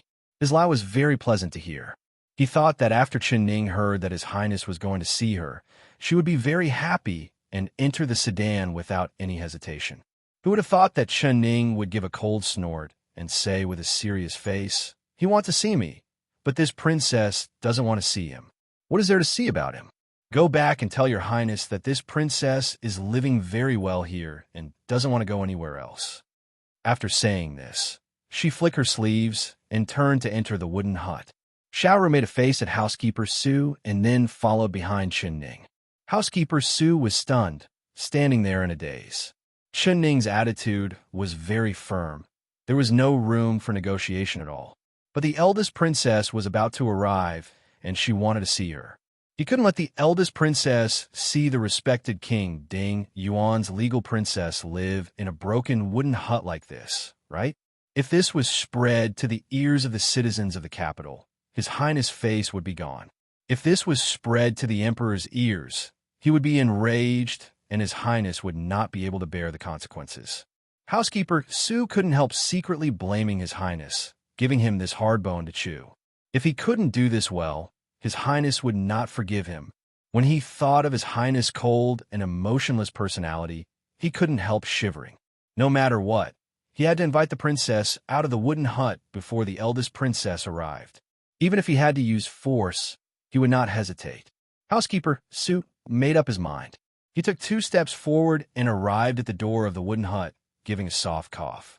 "Princess, this servant does not dare disobey His Highness' orders. So, it would be better if the princess could leave. Otherwise, this servant will have a hard time." His voice already had a hint of threat in it. Several servants understood. They took a step forward and stood behind him, staring at Chen Ning in the wooden hut. "What? If this princess doesn't want to leave, then Housekeeper Su will use force. All right, if any of you have the guts, then come and kidnap this princess." She raised her hand and stopped Xiaoru, who was about to step forward. "Xiaoru, stand to the side for me and don't move. This princess wants to see who dares to touch a single finger of this princess." Her eyes turned cold as she looked at the servants outside the door. The servants did not have the guts. The other side was the princess.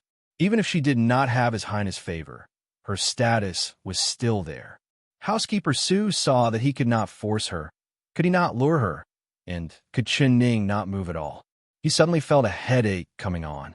"Princess consort, please have pity on this servant.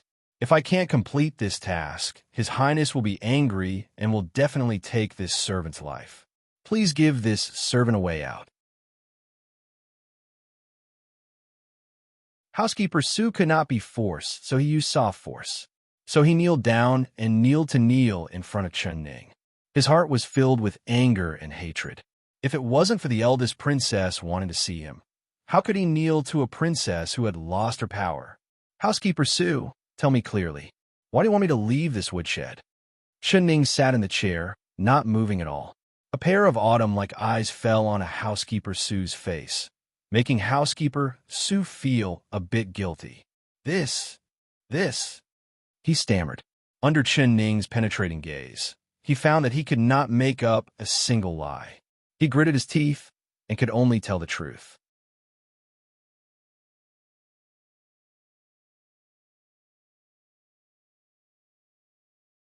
Chapter 144.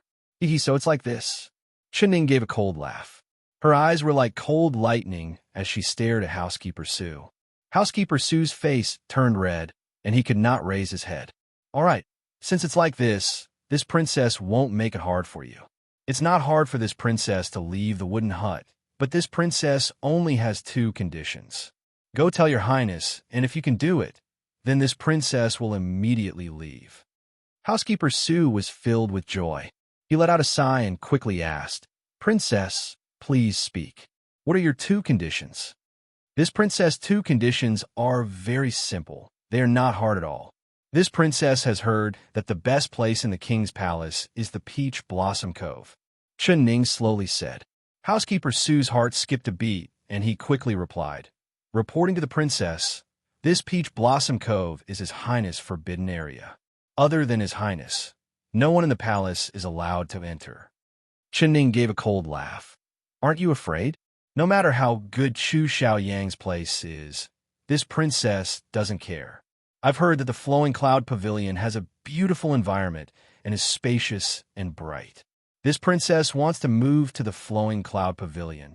That is the first condition. Housekeeper Su thought that the princess was truly ruthless, wanting to move to the best place in the palace. But the situation forced him, so he could only bite the bullet and agree. Yes, His Highness will definitely agree to the princess condition. You are the princess, so naturally you should live in the best place. May I ask the princess, what is your second condition? He held his breath as he asked. This princess's second condition is even simpler than the first. Right now, it is His Highness that wants this princess to move. It is not this princess that wants to move. So, Your Highness should know what to do. This is this princess' second condition. Chenning was not in a hurry as she slowly said this. Housekeeper Su couldn't help knitting his brows. He thought about it and then realized something. The princess meaning is that you want His Highness to personally come over and invite you over? He took in a cold breath and asked. Housekeeper Su is truly a smart person. Chenning gave a faint smile and nodded, silently agreeing. Housekeeper Su's head suddenly turned from 1 to 2, then from 2 to 4. When he saw Chenning's expression, he knew that she was not joking. If he did not agree to her 2 conditions, she would not leave no matter what. Helplessly, he could only deal with it for now. For the second condition, this servant does not dare make a decision for His Highness. I asked the princess consort to wait a moment. This servant will report to His Highness first. Go. This princess does not have much patience. It is best if you go quickly, otherwise this princess will change your mind. Chenning giggled as she looked at him. Her smile was bright and moving, but when Housekeeper Su saw it, he couldn't help but shiver. When Housekeeper Su arrived at the stage, Chu Xiaoyang and eldest princess and Lu were fighting evenly, unable to decide the winner. In order to stall for time and let the eldest princess enjoy herself, Chu Xiaoyang had to reveal several flaws. His chest and butt were punched and kicked by the eldest princess, especially the kick on his butt. The eldest princess did not hold back at all and used all her strength. Not only did it leave a black shoe print on his pants, it also made him feel pain in his bones. However, he could not cry out in pain and could only endure it. Royal Aunt, your nephew has not offended you, right? Did you have to use that much strength to kick your nephew's butt?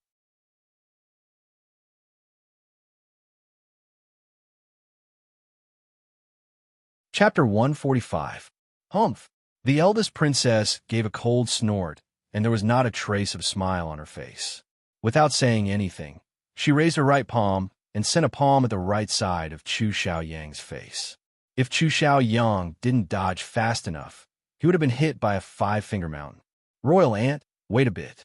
Your nephew has matters to attend to. Chu Xiaoyang jumped back and jumped out of the circle. Out of the corner of his eye, he saw Butler Su rushing over.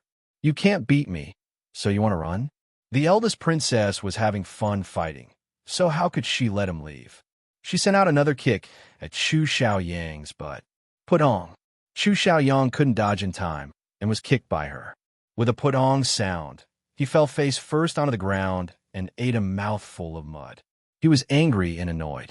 He jumped up and spat out a mouthful of mud as he angrily glared at the eldest princess.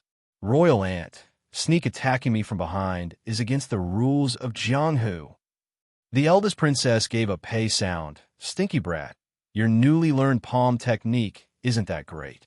Stop boasting in front of this princess in the future. Yes.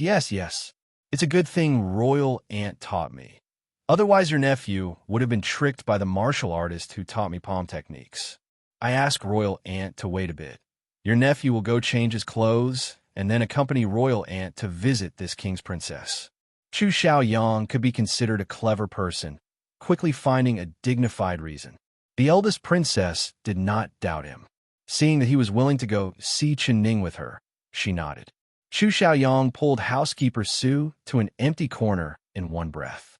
Then he asked with a calm face, "How is it going?" Housekeeper Su first swallowed a mouthful of saliva before gathering his courage and telling him Chun Ning's first condition. Chu Xiaoyang's face sank, and he declined to comment. She wanted to move to the flowing cloud pavilion. She's dreaming. But with the situation right now, he had to agree even if he didn't want to, but his expression was very ugly. What does your highness think? Housekeeper Su secretly looked at Chu Xiaoyang's expression, and his heart filled with anxiety. Humph! Chu Xiaoyang gave a heavy snort. The stone in Housekeeper Su's heart fell to the ground. He knew that his highness' snort meant that he agreed. What is that cheap woman's second condition? Chu Xiaoyang asked through gritted teeth. Say it. Yes, your highness. Yes, your highness. The princess' intention is for your highness to personally invite her before she is willing to leave the wooden hut and move to the flowing cloud pavilion. Sure enough, Chu Xiaoyang's face changed when he heard this. Sure enough, Chu Xiaoyang's expression changed when he heard this, and his eyebrows turned green from anger. Sure enough of this king's face? Of this king too of her? What kind she is she? Chu Xiaoyang was filled with rage. If Chun Ning appeared in front of him, he would strangle her without any hesitation. Housekeeper Su. Of Chun. Housekeeper Su had already expected his Wanye's reaction and immediately knelt down. Your Highness, please listen to this servant. A little impatience will spoil a great plan. You are a person who does great things, and the princess is just a little girl. Why do you need to lower yourself to her level? Chu Xiaoyang felt a throbbing pain in his temples. His chest felt like it was filled with cotton, making it hard for him to breathe. How could he not know that Housekeeper Su's words were reasonable? But thinking of how he had to beg that cheap woman in such a low voice, he felt an evil fire fill his head. He was so angry that he wanted to kill someone. Pah! He slapped Housekeeper Su's face, and then with a kick, he sent Housekeeper Su to the ground.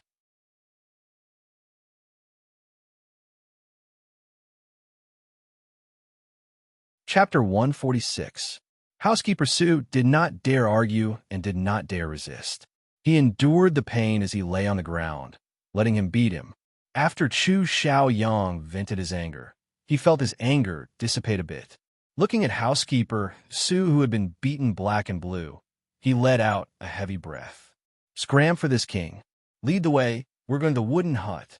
Asterisk after Housekeeper Su left, Chun Ning ordered Xiaoru. Pack up our things. Xiaoru happily agreed. They didn't bring much with them to begin with, so they quickly packed them into a small bundle. Young miss, do you think His Highness will personally invite you to live in the flowing cloud pavilion? Xiaoru looked at Chun Ning. She still did not dare believe it. Chun Ning giggled and nodded. She scratched Xiaoru's nose. If you don't like living in the wooden hut, then we'll live in the best place here. I believe you'll like it there. But, Xiaoru still had a confused look. That eldest princess and Lu doesn't seem to know the young miss, so why would she come visit you for no reason? About this, you'll know in a bit. Chun Ning revealed a mysterious smile. She looked out the window and suddenly thought of something. Xiaoru, take out the mirror and the rouge. Xiaoru was very happy hearing this. Hearing that His Highness was coming, the young miss had finally decided to dress herself up beautifully. The young miss was already 10 times prettier than the second miss, but it was a pity that in the Duke's palace, the young miss treated the second miss as a good person. She believed whatever the second miss said. The second miss had given the young miss a lot of thick rouge, saying that one had to wear heavy makeup to be beautiful. So the young miss always painted her face in a variety of colors, thinking that she was beautiful. In the end, when this news spread out, everyone laughed at the young miss for being an idiot. Now the young miss had finally seen the true face of the second miss. If the young miss seriously dressed herself up, it would definitely make the eyes of the blind King Ding Yuan, who only treated the second miss like a treasure, fall out. Chun Ning opened the rouge box and began applying it on her face in front of the mirror. Xiaoru's mouth turned into a circle. Young miss, why did you make yourself look like this again? Xiaoru was about to cry. She was looking forward to the young miss stunning in front of Wang Ye, but she didn't expect that the young miss would once again paint her beautiful face like a monkey's butt. Chun Ning was very satisfied as she turned her head. Do I look good? She asked, smiling. It doesn't look good. Xiaoru pouted, her stomach full of unhappiness. It's right that I don't look good. He doesn't like me, and I don't like him. So why should I show him my good appearance? Chunning revealed a row of snow-white teeth as she smiled. But this servant doesn't understand. Young miss, why are you doing this? You are clearly more beautiful than the second miss. This servant believes that if His Highness sees the young miss appearance, he will definitely fall in love with you. Don't tell me you don't want Wang Ye to change his mind and reconcile with Wang Ye? Xiaoru was wholeheartedly doing this for Chunning. In this era, men were the heavens and women were the earth. Once they were married, the husband would be the woman's support for the rest of her life. Men had as many wives and concubines as there were hairs on an ox. How could they win their husband's love for a long time? This was what every woman thought about every day. What she couldn't understand was that the young miss was doing the opposite. Others wanted to fight for favor, but she couldn't wait to push His Highness away.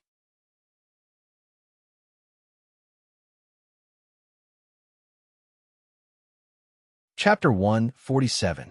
Of course, in Chunning's eyes, Chu Xiaoyang was no different from a pile of shit. You said that if he sees my face, he will definitely like me? Chunning looked at Xiaoru in a funny manner and decided to teach this girl a lesson. That's right. Xiaoru nodded in confirmation.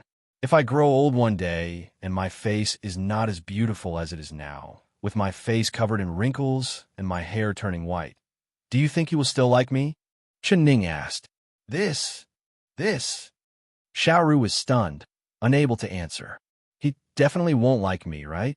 Xiaoru nodded, but her heart was filled with a trace of sadness. This kind of man, are you willing to marry? Xiaoru shook her head without even thinking. She wouldn't marry. That's right. This kind of man, why would I want to reconcile with him? Why would I want him to change his mind? Even if he kneels on the ground and begs me one day, I won't even look at him. Chunning spoke in a bold and unrestrained manner. Xiaoru looked at Chunning with eyes filled with worship. She suddenly felt that even if the young miss painted her face like a monkey, she would still look beautiful to her. He's here. Young miss, His Highness. He really came. Xiaoru inadvertently looked out the window and saw Chu Xiaoyang walking over with a dark expression. She could feel a cold aura and killing intent from him from afar. So terrifying. Looking at His Highness' appearance, it was clear that he wanted to kill someone. Xiaoru's heart suddenly jumped. She pulled on Chunning's sleeve and said, Young miss, His Highness seems very angry. Should we find a place to hide? Why should we hide? We won't go anywhere. We'll just sit here and wait. Chunning raised her brows and sat on the wooden bed without moving. Chu Xiaoyang's footsteps stopped in front of the wooden hut. The last time he came, he had kicked open the door. At that time, he had wanted to teach that cheap person a lesson. But this time, he had come to beg her to live in the largest and best flowing cloud pavilion in his palace. Thinking of this, he felt a burst of anger. He held his breath and wanted to kill someone. Housekeeper Su gave a cold shiver. Feeling the killing intent coming from Chu Xiaoyang, he immediately took 2 steps back. He was afraid that he would become His Highness' punching bag. He saw that Chu Xiaoyang's hands were tightly clenched into fists and the veins on the back of his hand were popping out. It was clear that he wanted to break the girl's head with a single punch. He was so scared that his heart was clenched. Your Highness, you can't. You absolutely can't. A little impatience will ruin a great plan. Your Highness, don't forget, the eldest princess is still waiting for you. Housekeeper Su reminded him in a small voice. Who? Chu Xiaoyang let out 2 heavy breaths before walking into the wooden hut with a pale face. This damned woman. She clearly knew that he was coming, but she actually didn't come out to welcome him. His cold eyes swept over the room, and he saw Chunning sitting on the bed. His heart filled with anger. Not only did she not come out to greet him, she even sat on the bed arrogantly. How dare she? Chu Xiaoyang's teeth began to creak as he was so angry that he couldn't say anything. A cold killing intent came from his body and scared Xiaoru so much that her face turned white as paper. She hid behind Chunning. Ning acted like she did not see Chu Xiaoyang at all. She gave a TSK and said to herself, "Strange, we've been here for a day and night, and I haven't seen any mice. Why did I hear a mouse cry out today? Xiaoru, did you hear that?"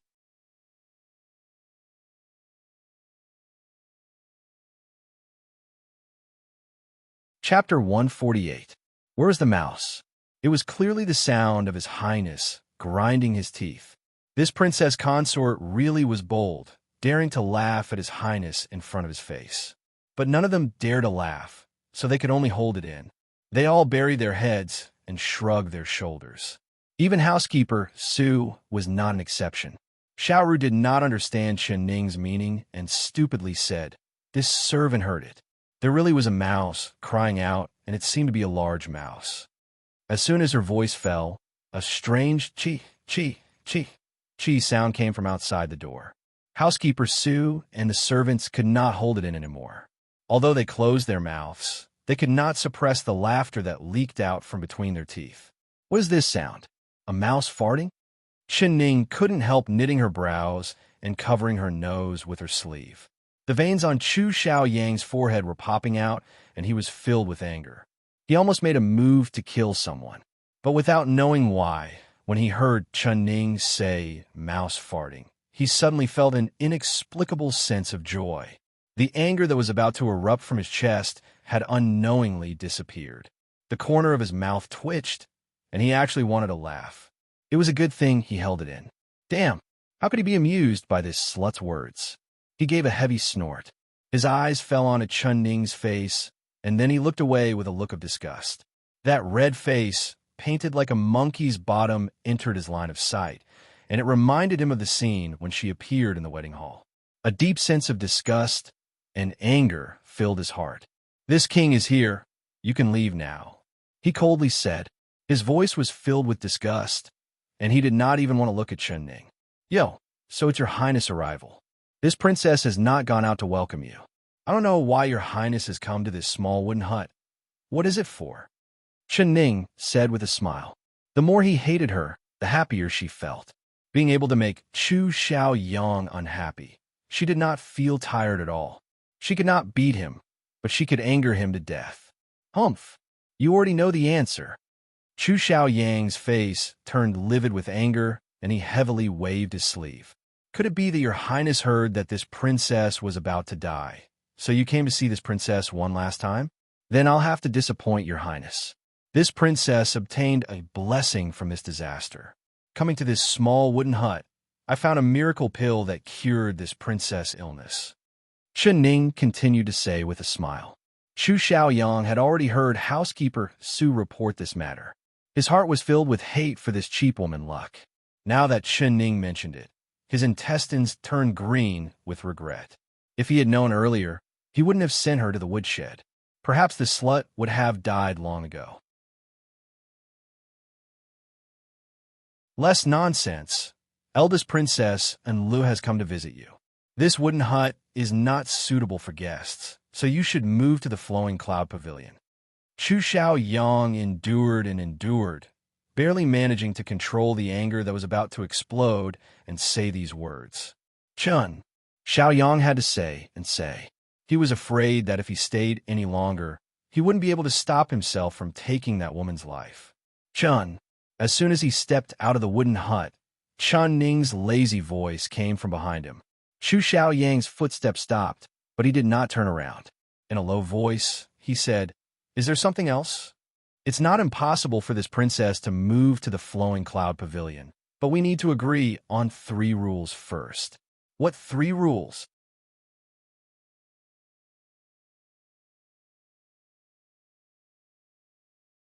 Chapter 149. This princess is not a dog that you can order around. Today you want me to move to the flowing cloud pavilion, and tomorrow you want me to move to the wooden hut. Everything is up to you. That's not good. This is the first chapter. Does your highness agree? Ning calmly said. Chu Xiaoyang's back stiffened, and after a while, he gave a snort. Ning knew that he had agreed, so she smiled and said, "The flowing cloud pavilion is where this princess lives, so the people that serve this princess must be personally chosen by this princess. Other than the maids that serve this princess, no one from your palace can enter my flowing cloud pavilion. This is the second chapter. Chu Xiaoyang gave another snort. Chun Ning smiled until her eyes narrowed. She slowly said, "The third chapter is that the sweet potatoes in this courtyard have cured this princess' illness, so I want to ask your highness to give this courtyard to this princess. This shouldn't be hard to do, right?" Chu Xiaoyang felt this was strange. He thought that Chun Ning would make it hard for him with this third chapter, but who would have thought that her request would be a remote courtyard? This was the most acceptable part of the 3 chapters. "All right, it's a deal," Chu Xiaoyang said in a deep voice. His eyes looked back at Chun Ning. Chun Ning was smiling at him. Seeing him turn around, the smile on her lips slowly became wider, and she suddenly winked at him. "Your Highness, if you and little sister have nothing to do, you can come to my flowing cloud pavilion. This princess will welcome you." In your dreams, Chu Xiaoyang suddenly gave a loud shout and then left without looking back. Chun Ning smiled as she looked at his back. She calmly said to housekeeper Su, Let's go to the flowing cloud pavilion." The flowing cloud pavilion was just like Xia he had described. It was clean and elegant, and the place was bright and spacious. Not only was there a small bridge and a pavilion, there was even a small flower garden. The flowers were like a brocade, blooming in full bloom. Chun Ning fell in love with this place as soon as she saw it. Xiaoru was so happy that she clapped her hands. "Young miss, this flowing cloud pavilion is truly beautiful. It would be great if we could live here for the rest of our lives." She gave a satisfied sigh. When Chun Ning heard this, she pinched her ear and scolded her with a smile. "You really have no future. You want to live here for the rest of your life, but I don't. Why? This place is even bigger and better than our Duke's palace. What's wrong with living here forever?" Xiaoru asked in a silly voice. "Because I don't want to spend my entire life for a man like Chu Xiaoyang. He is not worthy," Chun Ning said with a smile. She pushed open the pearl curtain and walked into the room. Xiaoru was stunned, and she could not react for a long time. Xiaoru to say, "To me," Xiao to Chun He. In less than half a cup of tea's time after Chun Ning moved in, eldest princess and Lu came with housekeeper Su to the flowing cloud pavilion. Chu Xiaoyang was not lightly angered by Chun Ning in the wooden hut. He would rather gouge out his own eyes than see Chun Ning's face again, so he found a reason to stay far away. It was a good thing that eldest princess and Lu wasn't looking for him.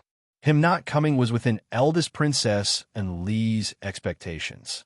"Eldest princess, this minister's concubine has not welcomed you. I hope the eldest princess will forgive me." Chun Ning seemed like she had already guessed that Chu Xiaoyang would not appear. She had already washed her face and changed into a proper dress. Then, she came to the flowing cloud pavilion to wait. She followed the rules and bowed to the eldest princess, not breaking the rules at all.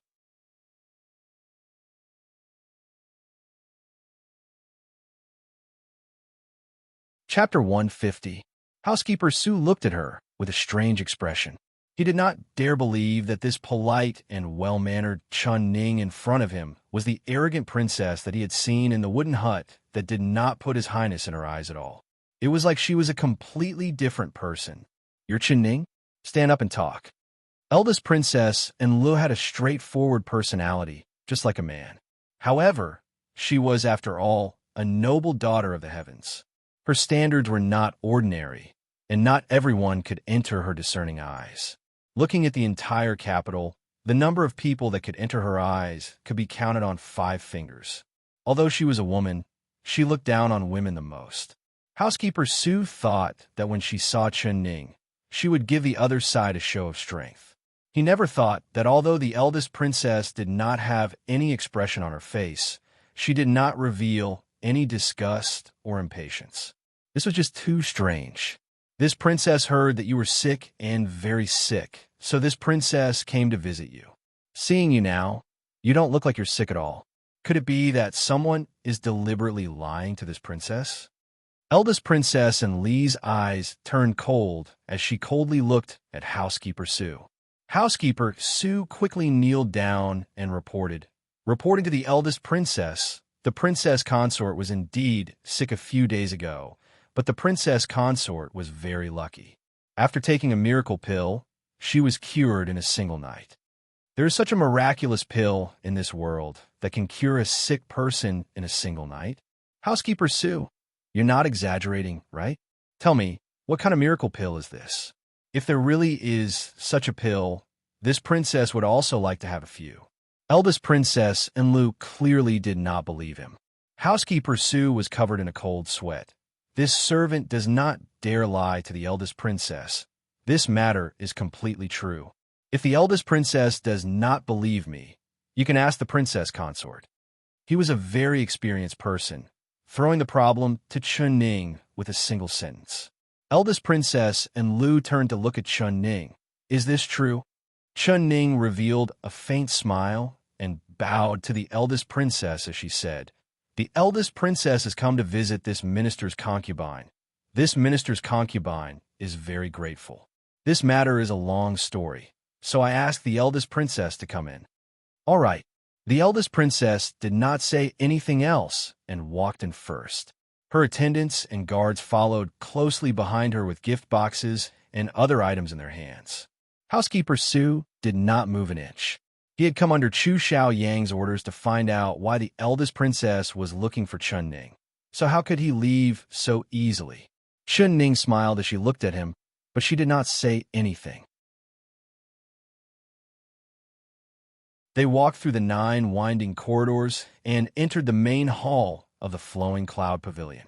The eldest princess waved her hand and said, "Put down the gift this princess brought, and all of you can leave. This princess has something to say to the princess alone." Everyone bowed and accepted the order. They put down the gift boxes and left.